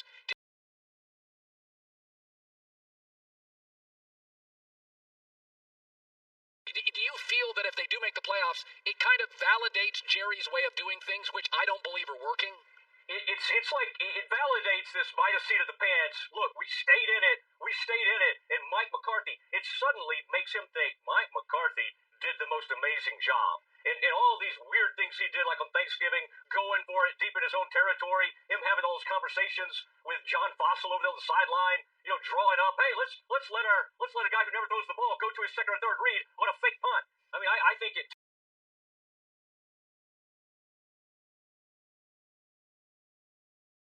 takes away from some of the criticism that is needed. So, I think honestly, long term, it's better if the Giants win or the Washington football team wins next weekend, and then the Cowboys take more of a microscope and look at this thing, because what you don't want to start doing is going, last 3 games, 10 takeaways, pretty good defense.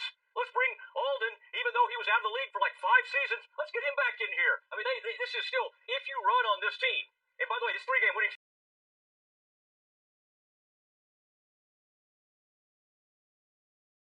streak is against teams that are like 14 and 28 or something. If you run on this team, you have success. This is like one of the worst run defenses like ever. Like in NFL history, certainly maybe the worst in Cowboys history. So I think if you start judging things on this 3-game winning streak, you're just lying to yourself. And so in that case, losing this weekend in some form or fashion, or Washington beating the Eagles, would be the best thing for Cowboys fans, and then it would get the Mosley series onto FoxSports.com. By the way, upcoming 4-parter on the Cowboys from FoxSports.com.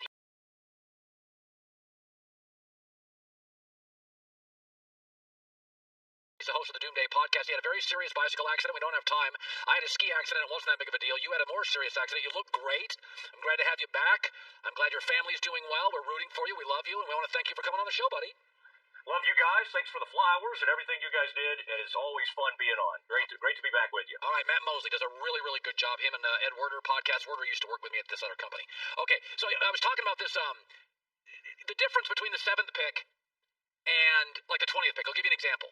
So Seattle, back in like 2010,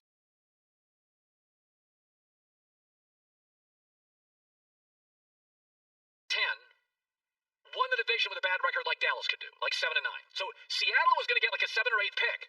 They back in the division, win it, and then they win a playoff game. Everybody's like, the Marshawn Lynch run. Oh, I got it. But then they draft 24th. Here's what happened.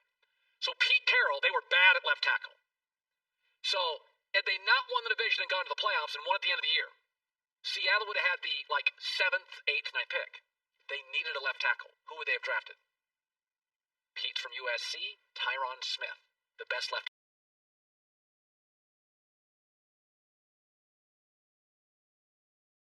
tackle in 15 years. That's who Pete would have taken. Instead, they win a game late, they get to the playoffs, they win the division. They draft later in the first round. They still need a tackle. Who do they take? Alabama, James Carpenter, bust. And it took him 6 years to find a left tackle. So, winning that division didn't mean anything for Pete Carroll's legacy. It didn't mean anything for anybody.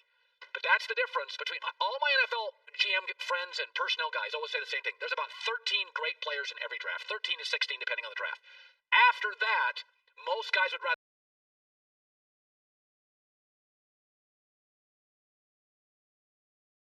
trade out of the first round and get cheaper second-round picks or high-end thirds. Because you got like 13 to 15 great players. Best corner, first, second best quarterback. You get to like the 27th pick, 26th pick, it's the 3rd or 4th best tackle, and the hit rate drops substantially. Go the extra mile in your very own upfitted Mercedes-Benz Sprinter van. Fox Sports Radio's Ultimate Tailgate Rig Sweepstakes. To enter, get official rules, go to foxsportsradio.com by January 24th. Hour 3 in the herd.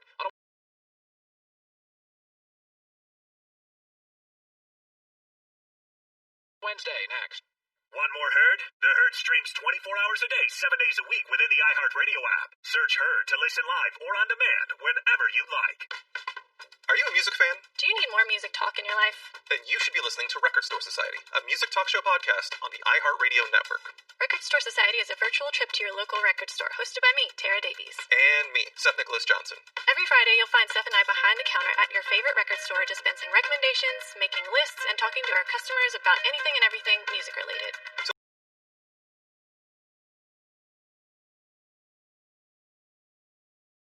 Listen to Record Store Society on the iHeartRadio app, Apple Podcasts, or wherever you get your podcasts. It's been 30 years since the first episode of Beverly Hills 90210. 30 years since we walked the halls of West Beverly High, and since we all hung out at the beach fit. Relive it all with Jenny Garth and Tori Spelling on their new podcast, 90210 OMG. We get to tell the fans all of the behind-the-scenes stories that actually happened. Join them as they rewatch every episode of the beloved 90s TV show from the very beginning. Listen to 90210 OMG on the iHeartRadio app or wherever you get your podcasts.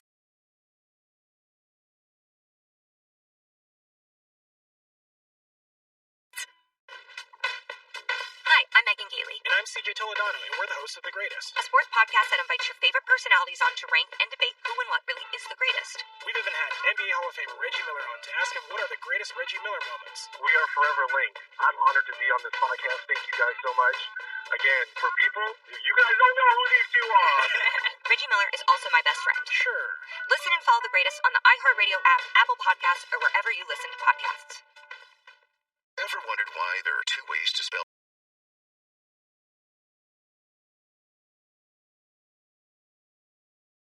donuts? Or why some people think you can find water underground just by wandering around with a stick?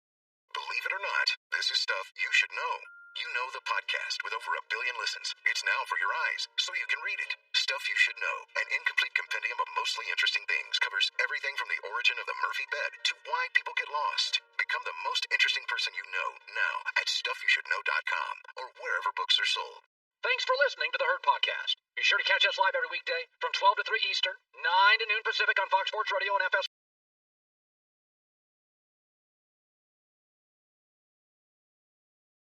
Find your local station for the Herd at foxsportsradio.com or stream us live every day on the iHeartRadio app by searching Herd. You're listening to Fox Sports Radio.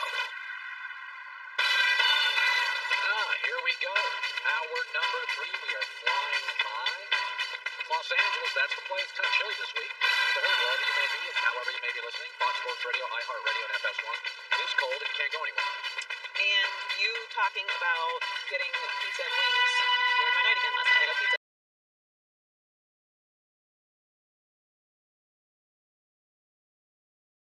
Where'd you get pizza at? Fresh Brothers. What kind you get? I actually got, I tried to be a little bit healthy, so they have a new paleo crust. Oh, what's that? I don't eat paleo, but it has, less carbs.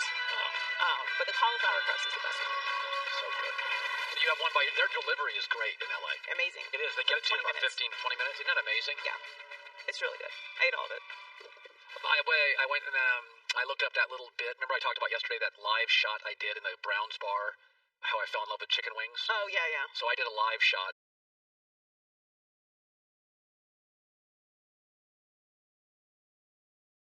Somebody found it and sent it to me. It's me, a sportscaster at 22, doing a live shot in a bar. God, why can't we air that? We probably could by the end of the show. I need to see that. You would not believe. You would just not believe it. So somebody, it was one of the guys in our production staff found it. That's wild. Yeah, I don't look that different, just younger. Yeah.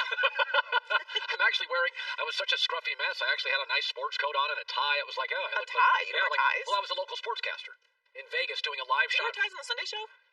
Yeah, they make you do it. Oh.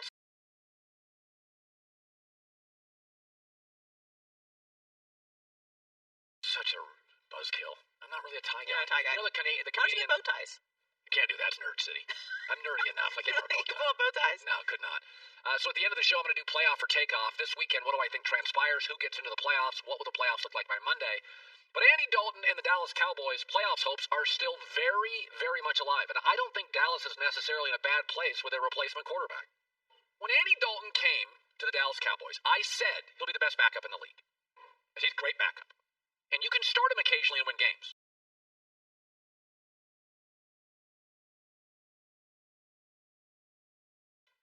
And I said, the gap between him and Dak, and not very big. That was met with outrage. And I came out and I said, let's go to their first 4 years when both Dalton and Dak had good offensive lines and good support. And when I threw up the numbers, I won't read them all for our radio audience, but you can see them here on the screen. They're virtually identical quarterbacks. I mean, now it should be noted, Dalton played in a more run-centric league, Dak in a little pass-happy league, so Dak's completion percentage higher. Same guy. And I've always said, Dalton throws a better ball, Dak's a better athlete. And I like Dak more than Dalton, but it ain't that big. So Dalton comes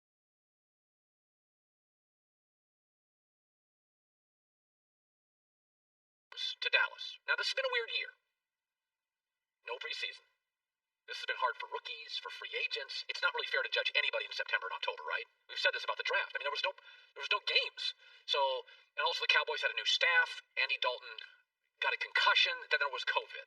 So I don't think it's really fair to judge Andy Dalton early in the year. Even though Dak went 1-3 to start, in the 5th game, they're playing the Giants. Dak gets hurt. Dalton comes in, and if you recall, led them to a win. So for a week, you were like, Colin, I hate to admit it, you're kind of right.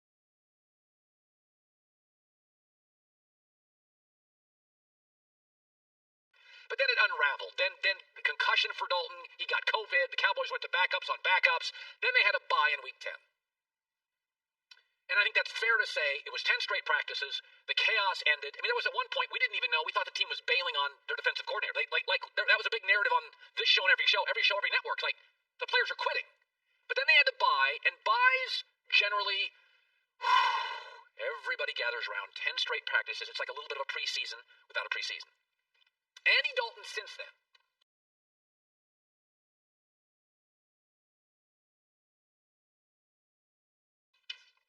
Since the bye. 6 games, 4-2, 67% completion percentage, 13 TDs, 4 picks, passer rating of 102. Oh, my friends, that's Dak. Let me ask you right now, if the Cowboys win Sunday, 7-9, they're a playoff team. Dak started 1-3 and was trailing. If he would have played no Dalton, just sitting on the bench, Andy playing Dak, what do you think, they're 8-8? I mean, they ain't 12-4. They're not 11-5. You watch their defense. Dalton's the better pure passer. Dak's the better athlete. And here's why it's important.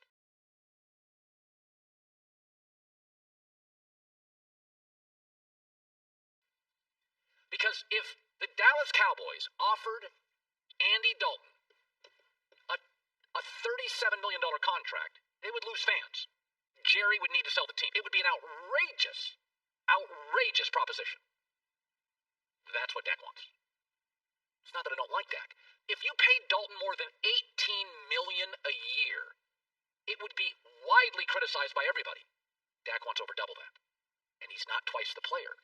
That is the Dak dilemma.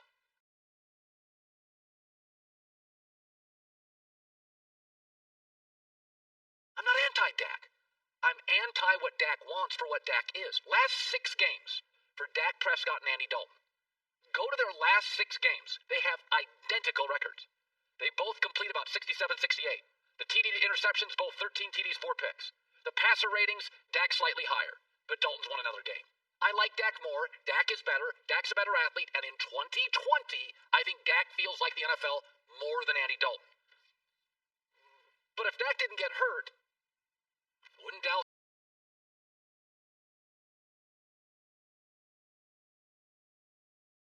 be a 9-7 team winning the division instead of a 7-9 team potentially Sunday winning the division? I've never been anti-Dak. I've always said the gap between Dak and Dalton, and Dak's better, is not massive. It's not. They both need a good offensive line and weapons to win games. They always say there's trucks and there's trailers. Bucky Brooks always says that. Neither one is a truck pulling their team. They're both trailers. They get kind of pulled by their team and can win if they've got the right pieces. But it's interesting this morning, when you look at Andy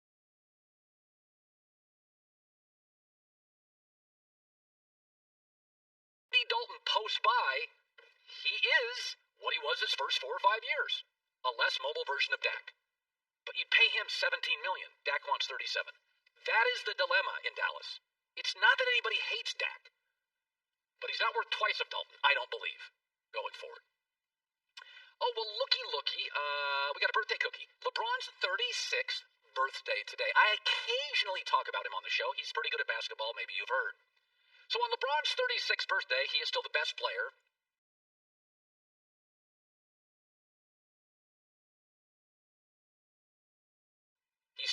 with Steph Curry, the best star teammate. He's on the best team, and he is totally uber-focused. I see no decline. Let's see what Michael Jordan was doing on his 36th birthday. He was out of the league, retired for the second time. He was the president of the Wizards. He had drafted a complete bust, Kwame Brown, and he was having a midlife basketball crisis. Should I play? Should I own? Should I manage? He didn't know quite what to do. It is interesting to me that LeBron and Tom Brady have always been very similar, and they're aging similarly. Brady and LeBron today.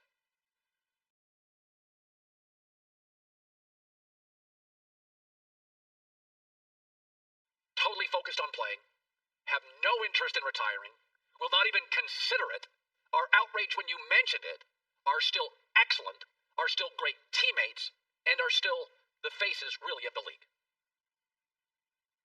MJ is retiring much more like Brett Favre. Kind of done at 36 with the grind. I'm over it. I don't want new styles and offenses. I am what I am. We've seen the best of them. Didn't necessarily end with grace.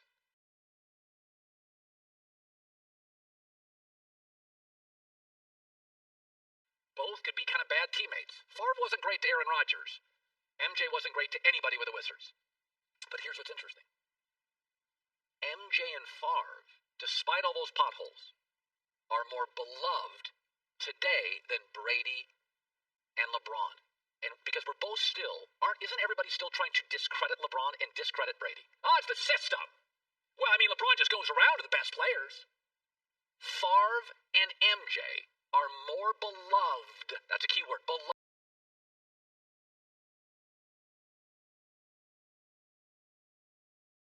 today than Brady and LeBron. Why is that? Why is that? It shows you how presidents get elected and the power of marketing. Because Favre and Michael Jordan, McDonald's, Gatorade, Hanes underwear, hot dogs, they sold middle America. We're one of you. Even though Michael Jordan has no interest hanging out with even famous people, forget middle class people. But Michael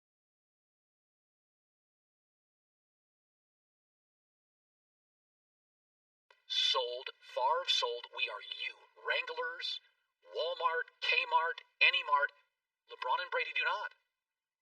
LeBron and Brady are aspirational. Expensive watches, expensive mattresses, Uggs, Beats by Dre. Those are high-end products. We know you can't afford it. You come up and meet us. We're not coming down to meet you. That is the power. The fact that Michael Jordan and Favre had much choppier careers, were not as good at teammates, did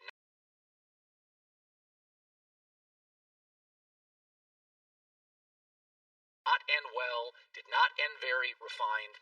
At the end, Favre was, I'm going to quit. I'm going to retire. I'm not going to learn anything new. Brady's like, give me new, give me opposite, give me teammates, give me... This is what politicians use. This is what marketing does. Is that Favre and MJ are still more beloved than Brady and LeBron. All we do is discredit their careers. Just to show you how different they are, Tom Brady has never been about selling you, I'm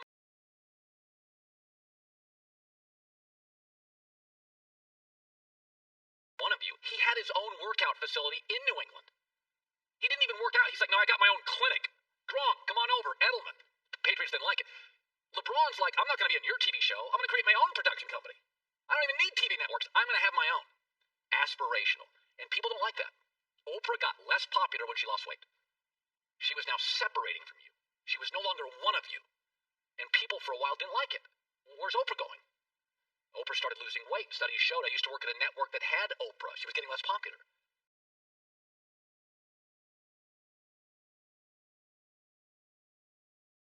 She was pulling away from people. People don't like aspirational people. Too willful, too aspirational, pulling away.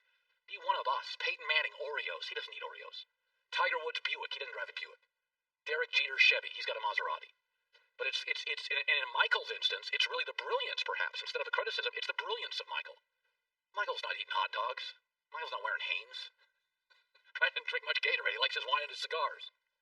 But happy 36th birthday to arguably the greatest basketball player of all time. And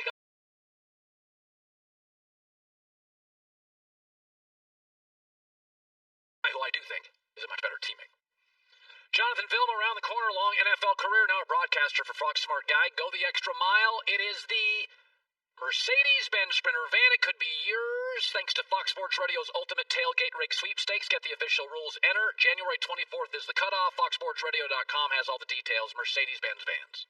Be sure to catch live editions of The Herd weekdays at noon Eastern, 9 a.m. Pacific on Fox Sports Radio, FS1, and the iHeartRadio app. Support for this podcast and the following message come from E-Trade.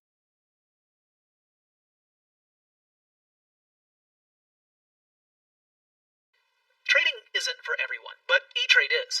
Whether it's saving for a rainy day or your retirement, E-Trade has you covered. They can help you check your financial goals off your list, and with a team of professionals giving you support when you need it, you can be confident that your money is working hard for you. Get more than just trading with E-Trade. To get started today, visit etrade.com/iHeart for more information. E-Trade Securities LLC, member FINRA SIPC. Support for this podcast and the following message come from E-Trade. You want to invest your money, but there's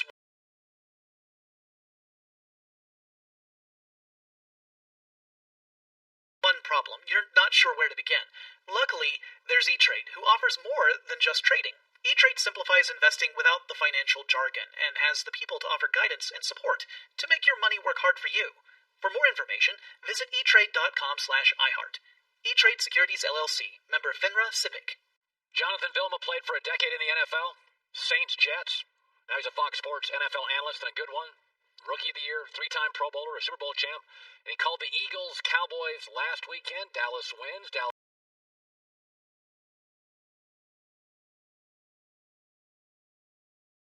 wins again. They have a chance to be a playoff team, and Jonathan Vilma is now. So, Dallas wins. They're favored this weekend. Is it a mirage, or do they feel like a playoff team? Now, since the bye, they're 4-2. Andy's playing better football. The offensive line's slightly healthier. We know they have great receiving weapons. When you look at them today, do they feel like a playoff team to you? In the last 3 weeks, yes. Looking at the way the defense has stepped up, and in particular, it's the turnovers, the takeaways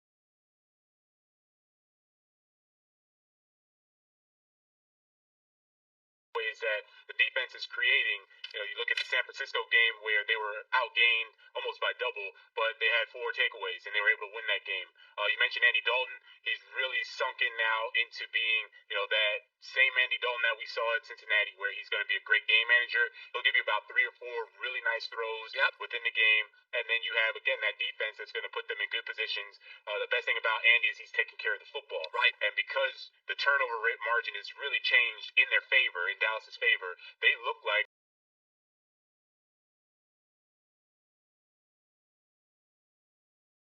a team that can play and challenge anybody in the playoffs. Let's talk about the Eagles, who probably don't make the playoffs, right? We know that. They're not going to make the playoffs. What do you do at quarterback? What did you see from Jalen Hurts that was promising and concerning? The promising with Jalen Hurts is that they were calling the same plays when Carson Wentz was in that Jalen Hurts was running. And Jalen Hurts was much more effective in getting the ball down the field, in making the right reads as far as the zone reads and the run-pass option, RPOs. And then you saw teammates that were rallying around him. Before Fletcher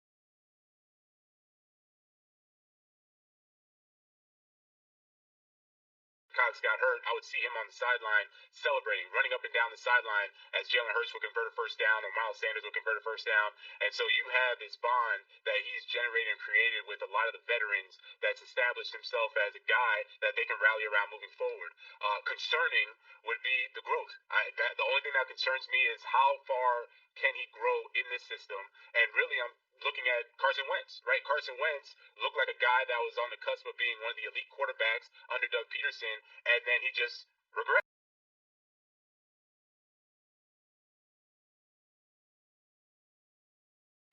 No one knows why. It just didn't happen. And, I don't know if that's going to be the same thing that happened with Hurts 3 or 4 years from now, but that'd be something to caution because you have a really good quarterback who used to be a really good quarterback, and Carson Wentz has all the ability and for whatever reason couldn't put it together under the same offensive coordinator head coach for multiple years. It's interesting. You played for Sean Payton, Drew Brees. And it's interesting. I was talking to a coaching friend the other day, and he said, boy, New Orleans has things going. Alvin Kamara gets 12, 13 touches. Drew's going to drop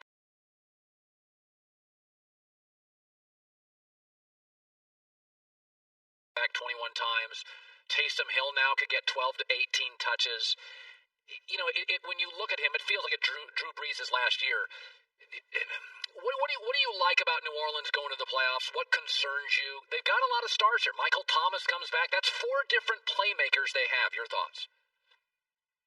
I like everything about the New Orleans Saints, and not being biased. When you look at their run game, watch the offensive line, in particular Teron Armstead, he was just mauling guys. And you appreciate when there's a game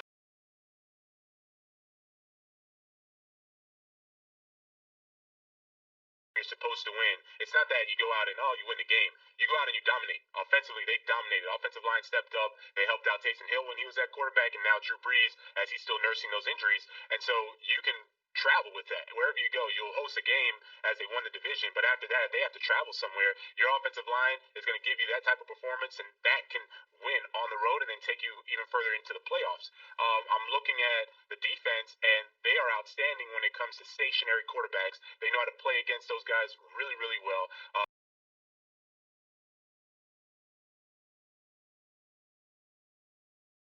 The only concern would be facing these mobile quarterbacks, or I should say elusive quarterbacks, right? Aaron Rodgers is a mobile, elusive quarterback, not a Lamar Jackson type, but he gives you problems when he can extend it down. And that's the only weakness I've really seen so far defensively when they go up against these quarterbacks that are all of a sudden, breaking the pocket, extending it down. Offensively, though, we just saw Mike Thomas, Drew Brees right there in the picture. Like, these guys, they're as good as they come. So, the Saints will go as far as that defense goes when they face a mobile quarterback. Speaking of mobile quarterbacks, you have the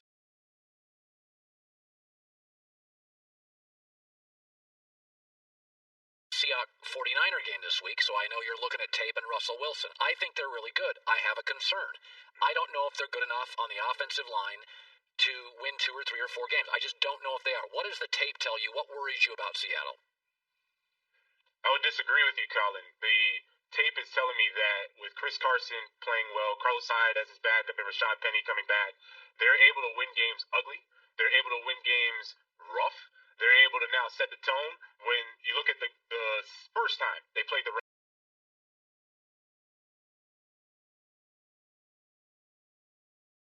Rams, and they weren't able to establish a run, and Russell Wilson got sacked a bunch of times. They lose the game. So what do they do this time? They said, you know what, we're going to rely on our running game. We're not going to force Russell Wilson to be the man, the MVP. And it worked. It was an ugly, sloppy game, but they come out victorious 20-9. And most importantly, what we didn't talk about is the defense. The defense was much maligned early on. Everyone was calling for Ken Norton Jr.'s head defensive coordinator, and all of a sudden they turned it around. And all of a sudden you're watching Jamal Adams could make a serious case for Defensive Player of the Year. Bobby Wagner's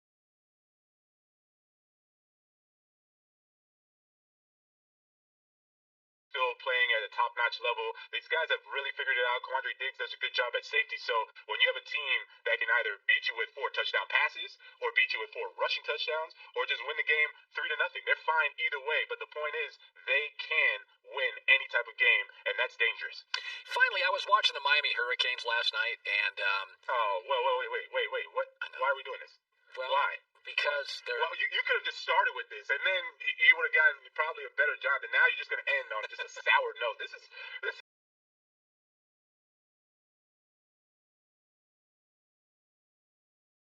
not good, Colin. I just want to let you know. Programming is horrible. I just want to let you know. Well, I've said this before. College football is better when USC and Miami, these big city teams, they feel like college football with a little NFL feel to them. And I think college football now feels small town. It feels a little too southern. And I want my Miami back, and I want my USC back. Both programs have gone through about a 9-10 year period where you think they're close and it doesn't quite work. How do you solve Miami? What is the missing piece for Miami Hurricanes football, in your opinion?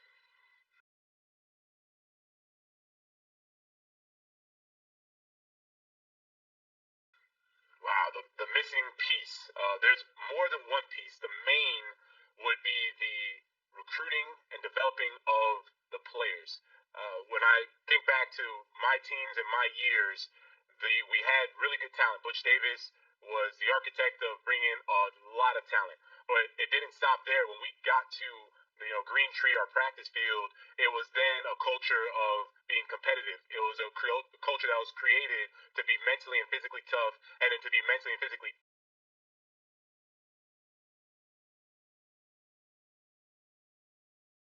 discipline. And so when you get these 5-star, 4-star talented athletes, there still needs to be this level of consistency as far as the benchmark and the standard that you're going to set. Not to say that Manny Diaz hasn't set that standard, it's that the execution of what Manny Diaz wants isn't consistent enough right now. You win 8 games, you get blown out by the better teams, the Clemsons of the world, you let North Carolina run all over you. You go down 21 points yesterday, scratch and claw your way back to lose by 3. So that tells me that you have the ability, you have the talent. Now it's the mental makeup of these players. The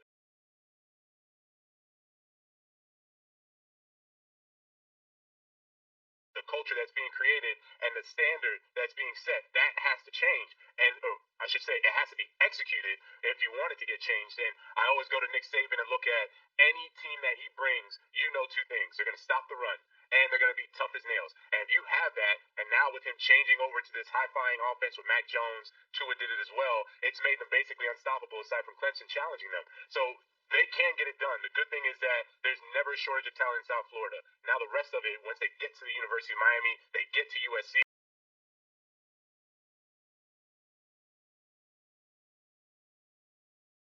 That component from the coaching staff on down has to change. Jonathan Vilma, I know it was painful. Good talking to you, though. I appreciate that Hurricanes love. Appreciate it. Yeah, I'm not your friend right now, Colin, but I'll talk to you, man. All right. Happy New Year. Happy New Year. By the way, that's the criticism I hear about USC. It's not the recruiting, it's the player development. And that's the Miami thing. You got the players, you're not developing. I love recruiting, but what makes Saban great, in fact, I've been told this before, is that an NFL director of scouting once told me he loved drafting Georgia players under Mark Richt. He said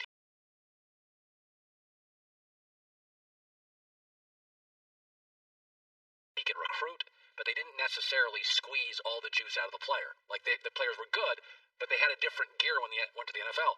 He said with Alabama players, kind of what you see is what you get. They don't have another level because Nick squeezes every bit of talent out of the player. So that's why a lot of Alabama guys, they kind of go in the NFL. They're just guys because you think they're going to go like Julio Jones did go to the next level. But it's funny. A lot of these NFL guys, there are coaches that you know can recruit but don't develop. And those are a lot of the sleepers in the draft. Where you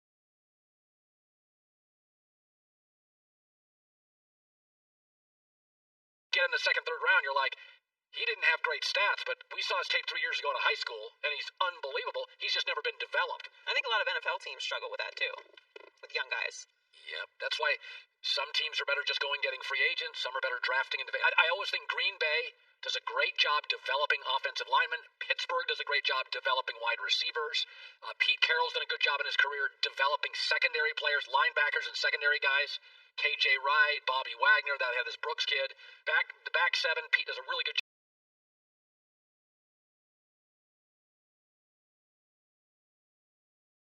getting them and then making them better, and generally pretty quickly. Joy with the news. Turn on the news.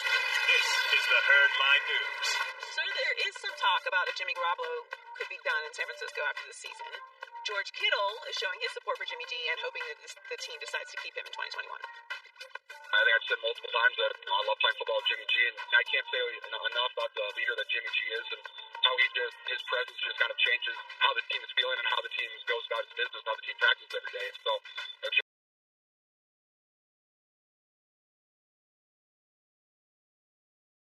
Jimmy G's, he's our quarterback, and moving forward, he's our quarterback, and that's all I really have to say about it. He's not as expensive as everybody thinks. $27 million now. He's almost and all the guaranteed money, I believe, is paid out as well. Yeah, so he's actually very fairly paid. I don't think it's the money, it's the availability. Yeah, he's hurt a lot, yeah. He's missed 23 games as a 49er. As a Niner, just as a Niner. As a 49er. He's not been there that long. Yeah. So, however much better they are with him on the field, I don't think it's arguable if you look at Shanahan's record, if you look at the Niners' record without him.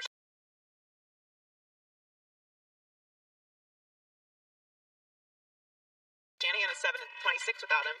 He has a 22-8 record as a starter with the 49ers, but he's not really available. So I don't know how, if you're the 49ers, I do think you keep him because he is affordable and he has shown that he is capable of winning. The team buys in. It seems like Shanahan likes him. But I don't know how you don't go out and aggressively get a really solid, proven backup quarterback or draft one. Okay, here's a little rumor that the Niners would be willing to move and get Sam Darnold because Darnold is better in Kyle's kind of play-action system.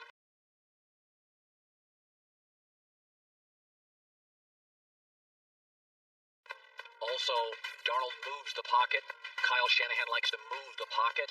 Garoppolo's not as athletic as Darnold. Darnold's a California kid. John Lynch liked Darnold out of college. Just throw it out there that... And what happens to Garoppolo? He goes to New England? No, I think Garoppolo plays his contract out. Maybe they give him... I just think it's...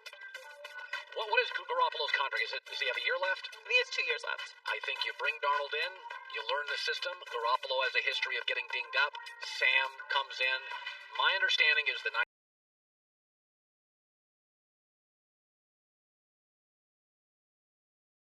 like Sam Darnold. They think they can get him at some value.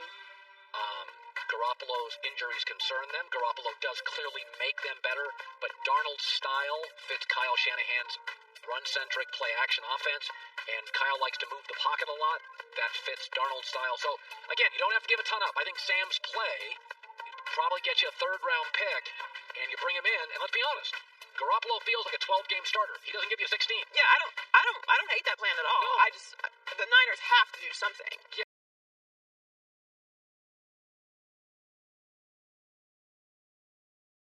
I mean, they played an incredible game the other night against the Cardinals. Unbelievable effort by the defense. C.J. Beathard's not going to get done for an entire season. And Darnold for a year is cheap. And so by the time Garoppolo's about ready to go...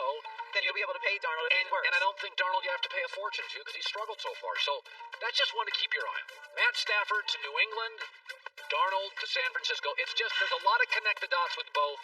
Stafford, Matt Patricia, Belichick. There's a lot of connect the dots with Stafford to the Patriots, Darnold to the Niners. I just think there's so many question marks with the Patriots, even if they do...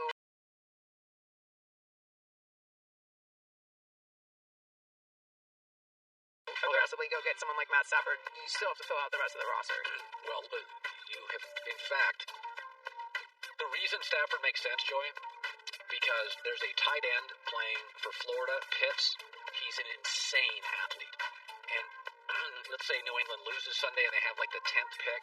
That's about where he goes. If you got Stafford and that tight end, you have a lot of cap space. Then you can maybe go find a receiver. They need to get a dynamic playmaker, a Gronk in the center of the field for whoever the quarterback is.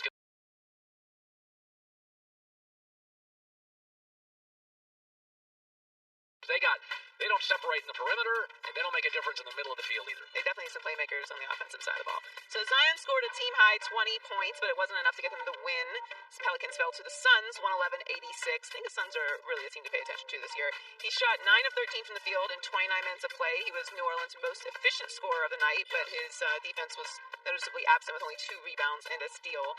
The Pelicans are 2-2 so far this season, and Zion is averaging 21.3 points and 9.3 rebounds per game and averaging 33.8 minutes per game.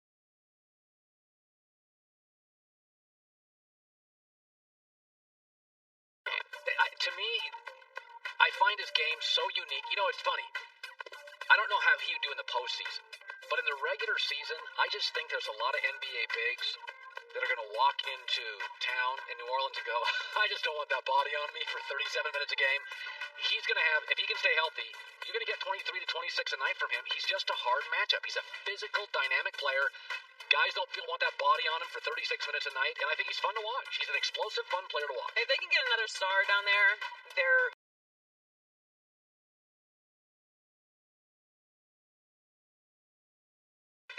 within the next year or two, they will really. How's Lonzo playing so far?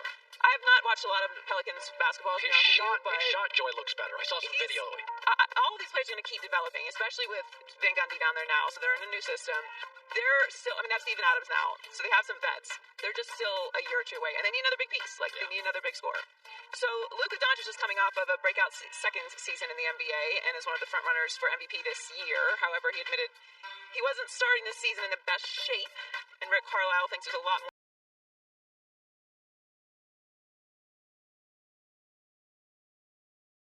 that Luka needs to learn to be a true star in the league. It's ongoing, but as we move forward, I see more maturity. There's talk about his conditioning and those kinds of things. He's learning that greatness is something that is a year-round proposition. You've got to really bust your tail to keep yourself, in the best form possible all year long. He's figuring all that stuff out. It's very early. The Mavs are 1-2. We do not have a giant sample size of this, but it was so funny. So I saw his first game. His face was so red. He looked so exhausted.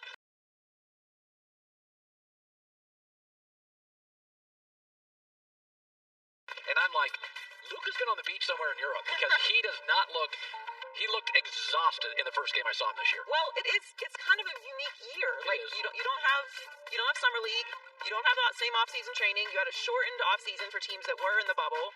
So it's just, I'm not surprised that some guys' conditioning is not going to be perfect. I mean, everyone's adjusting right now. You still don't have access to gyms openly the way that you usually do, even though, teams are obviously have protocols and stuff to get guys working out. It's difficult. Like, it's very hard if you don't have full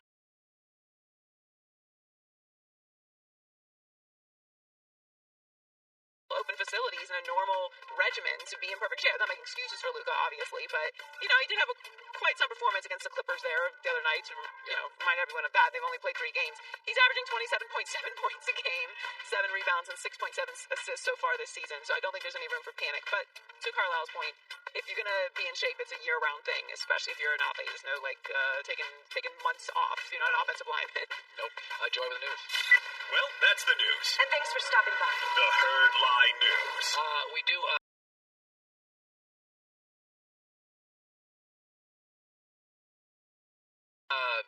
today we're doing playoff or takeoff, how I think the regular season finishes Sunday, and the playoff matchups we will be looking at by Sunday night and Monday morning in the NFL.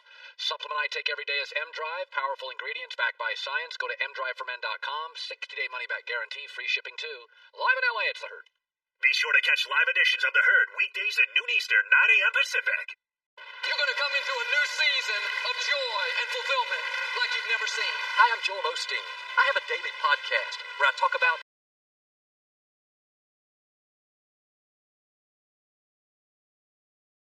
overcoming obstacles, accomplishing dreams, and becoming all you were created to be. You were made for more. You have new levels in you. There are seeds of greatness waiting to spring forth. You can't think negative thoughts and live a positive life. And on my daily podcast, I'll help you get your mind going in the right direction. You may have had some disappointments in the past, but this is a new day. Chains that have held you back are being broken. Doors are going to open that you never dreamed would open. Now do your part. Keep feeding your hopes, feeding your dreams. Don't use your energy to feed your history. Use your energy to feed your destiny.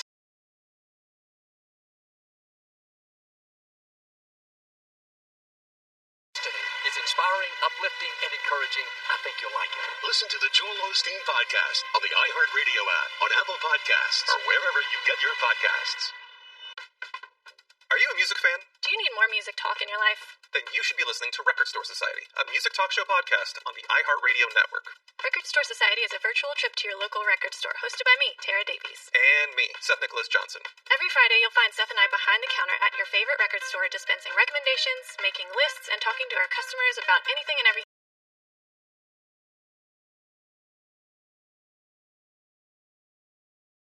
music related.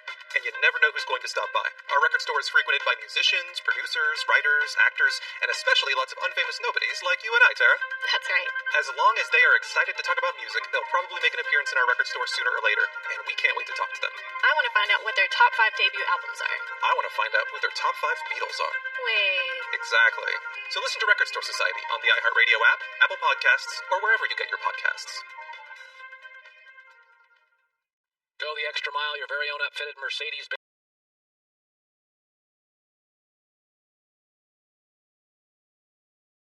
Sprinter van. Go to foxsportsradio.com. They have the Ultimate Tailgate Rig Sweepstakes, January 24th, last day you can sign up. So, last week of the regular season, only half those playoff spots are secured. There's 7 still up for grabs, and best for last, we play the playoff or takeoff. And now, Colin will decide if a team is headed for the playoffs or taking off for vacation. Ladies and gentlemen, this is your captain speaking. Please strap yourself in securely. It's playoff or takeoff. All right, Joey. Washington football team. Playoff or takeoff? The Washington football team will take off.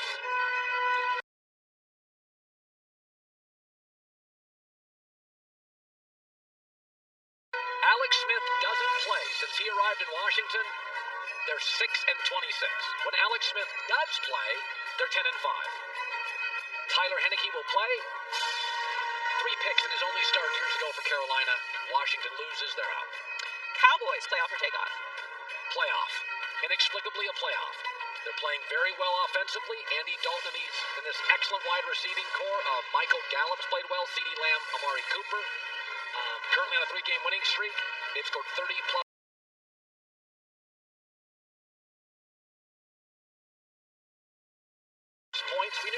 Giants had firepower. Now Andy's comfortable and reasonably well protected. They will win and be a playoff team.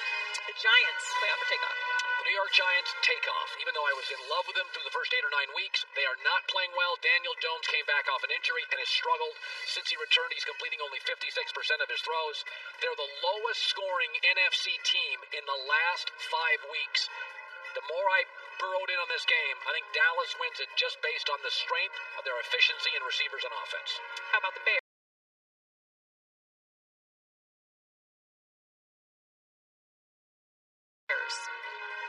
Bears are takeoff. I know they've been fun, but I think their outer scoreboard is they think they're good. I think their inner scoreboard is they're not going to beat Green Bay. Last 5 years, they're 1-8 against the Packers. I don't think they're a play-from-behind team, and Green Bay is a great take-a-lead team. And their 3-game winning streak has been over the awful Texans, the rebuilding Vikings, and the awful Jaguars. Plus the Packers are playing for the number 1 seed. Rams playoff or takeoff? Playoff, because they get in, even if they lose, if Green Bay beats the Bears.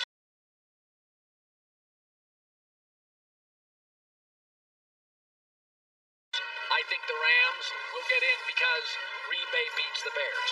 They do have the number 1 defense in the league. They have the number 1 pass defense. So I think if Goff returns, he won't play Sunday. They would be a tough out. They have the ability to win low scoring and ugly. The shootout days appear to be over. The Cardinals playoff or takeoff? I'm going to say playoff. The Cardinals clinch a playoff berth with a win at the Rams. I think they're going to win Sunday. John Wolford is starting for the Rams at quarterback. He's never played in an NFL regular season game. They were struggling with Jared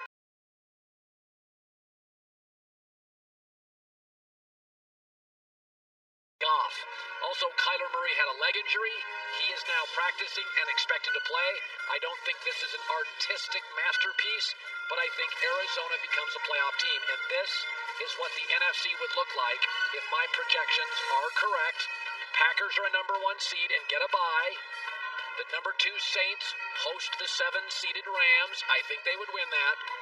The number 3 Seahawks would then host the number 6 Arizona Cardinals. I would like Seattle.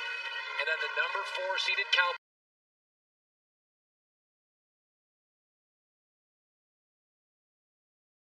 would host the Tampa Bay Buccaneers, and I would take Tampa Bay in a rout in that game.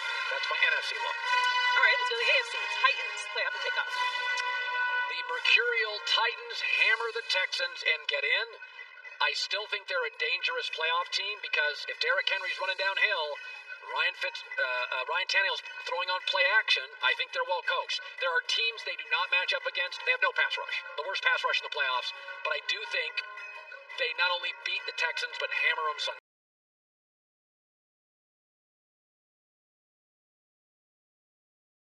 How about the Colts? They've won 4 of their last 5 games. I have not bet them much this year. I did Sunday. I regret it.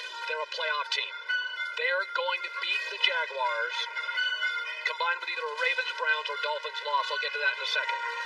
I think they're one of the weaker playoff teams. I think they're good on the script. Frank Reich and Phillip Rivers on script. I think when you get to second halves, I've seen them wilt in a second half against Baltimore, wilt in a second half against Pittsburgh. They can't do a lot with Phillip Rivers off script.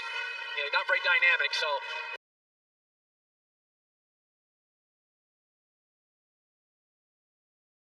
once you get off the plays you've scripted, I think it's a very limited offense. I like Jonathan Taylor and Michael Pittman. They're both kids, though, rookies. The Ravens playoff or takeoff? This is a playoff team. They're going to hammer the Bengals. I think Baltimore can win multiple playoff games. I don't want to hear about Lamar Jackson not being able to throw. He's got a passer rating in his career over 100. He can throw. It's not the prettiest thing. They're on a 4-game winning streak. I think Lamar's playing some of his most nuanced football. I still think he's completely electric as an athlete. I think Greg Roman and Lamar have a certain harmony offensively. I don't think they throw the ball up the sidelines like other teams, but I'll tell you, when they get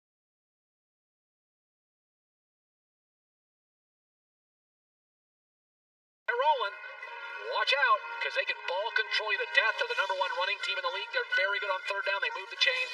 Baltimore, to me, feels absolutely like not only a playoff team, but a playoff team that wins games.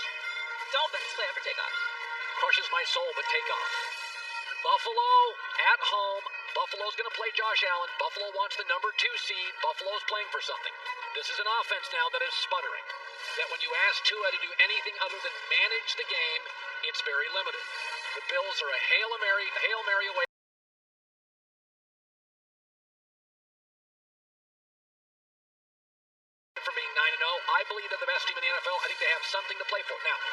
will rest starters.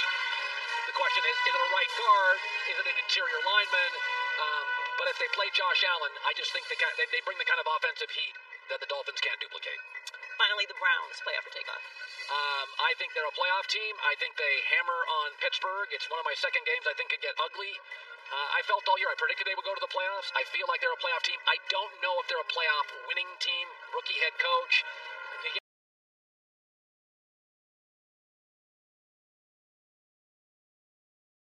You get to the playoffs, most teams outside of the Titans. If they matched up with the Titans, I think they win a playoff game. I don't think they'd beat the Colts, although they beat them earlier. I don't think they'd beat the Steelers again with Big Ben back. But I think this is the weekend they win. So my AFC playoff picture would look like this. The Chiefs get a bye. The number 2 Bills would hammer the Colts. I think in a playoff game, a rested Big Ben at home would beat Cleveland, although I think this weekend I like Cleveland. A rested Big Ben. By the way, if you watch Big Ben play in the second half, he was a different quarterback. Also, get a veteran coach.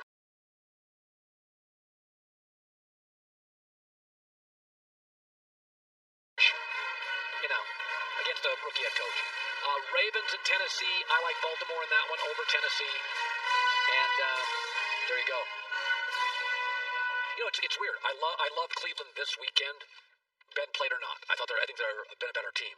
But then when you look at the COVID stuff this weekend and you kind of look, I think the Big Ben, I watched him in the second half, and he did something I hadn't seen in almost 2 months.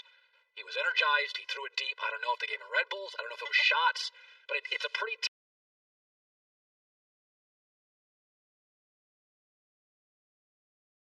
telling sign they gave Ben the week off. That's a pretty telling sign that his arm, there's some fatigue going on with his arm. So I think Cleveland wins this weekend. But there are a couple of teams. The Colts don't feel like, the Browns don't feel like, Tennessee doesn't feel like, I don't know. There's certain teams that are playoff teams. The Bears don't feel like they can win a playoff game if they got it. I don't think Arizona feels like if they got in, they could win a playoff game. I don't think the Rams right now without Goff could win a playoff game. No, not without Goff. Yeah, like there's 4 or 5 teams that could win the Super Bowl.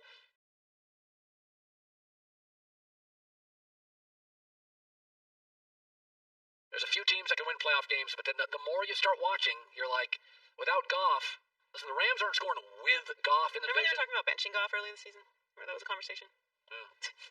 That was dumb. That was silly. You're going to see the value of Goff watching this weekend. They won't score against Arizona's defense. They'll struggle.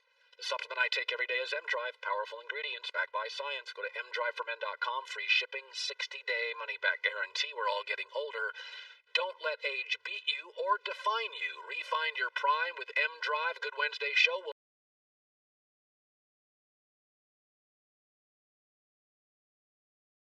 see you tomorrow live from Los Angeles. It's The Herd.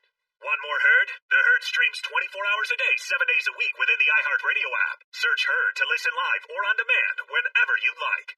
My name is Jamie Loftus, and I'm here to tell you about my new show, Lolita Podcast. Lolita by Vladimir Nabokov is one of the most controversial works of all time, and our culture has done its protagonist a huge disservice over the years. I've spent the last few months getting to the bottom of how America turned this abused young girl into a sex symbol, and what that says about us. New episodes drop weekly on Mondays. Listen to Lolita Podcast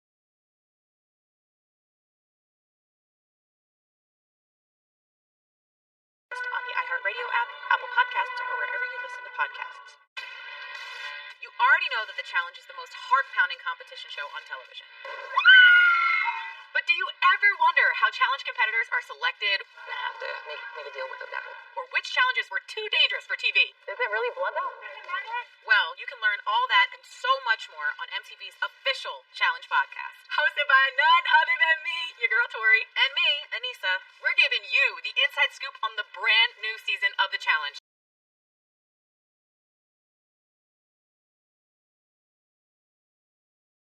From 2 people who live through all the chaos, insanity, and the drama. Plus, we're going to be interviewing producers, other challengers, and maybe even the occasional superfan. Which means you're going to hear things on this podcast that you will not hear anywhere else. Let's go, baby. Listen to MTV's official Challenge podcast on the iHeartRadio app, Apple Podcasts, or wherever you get your podcasts.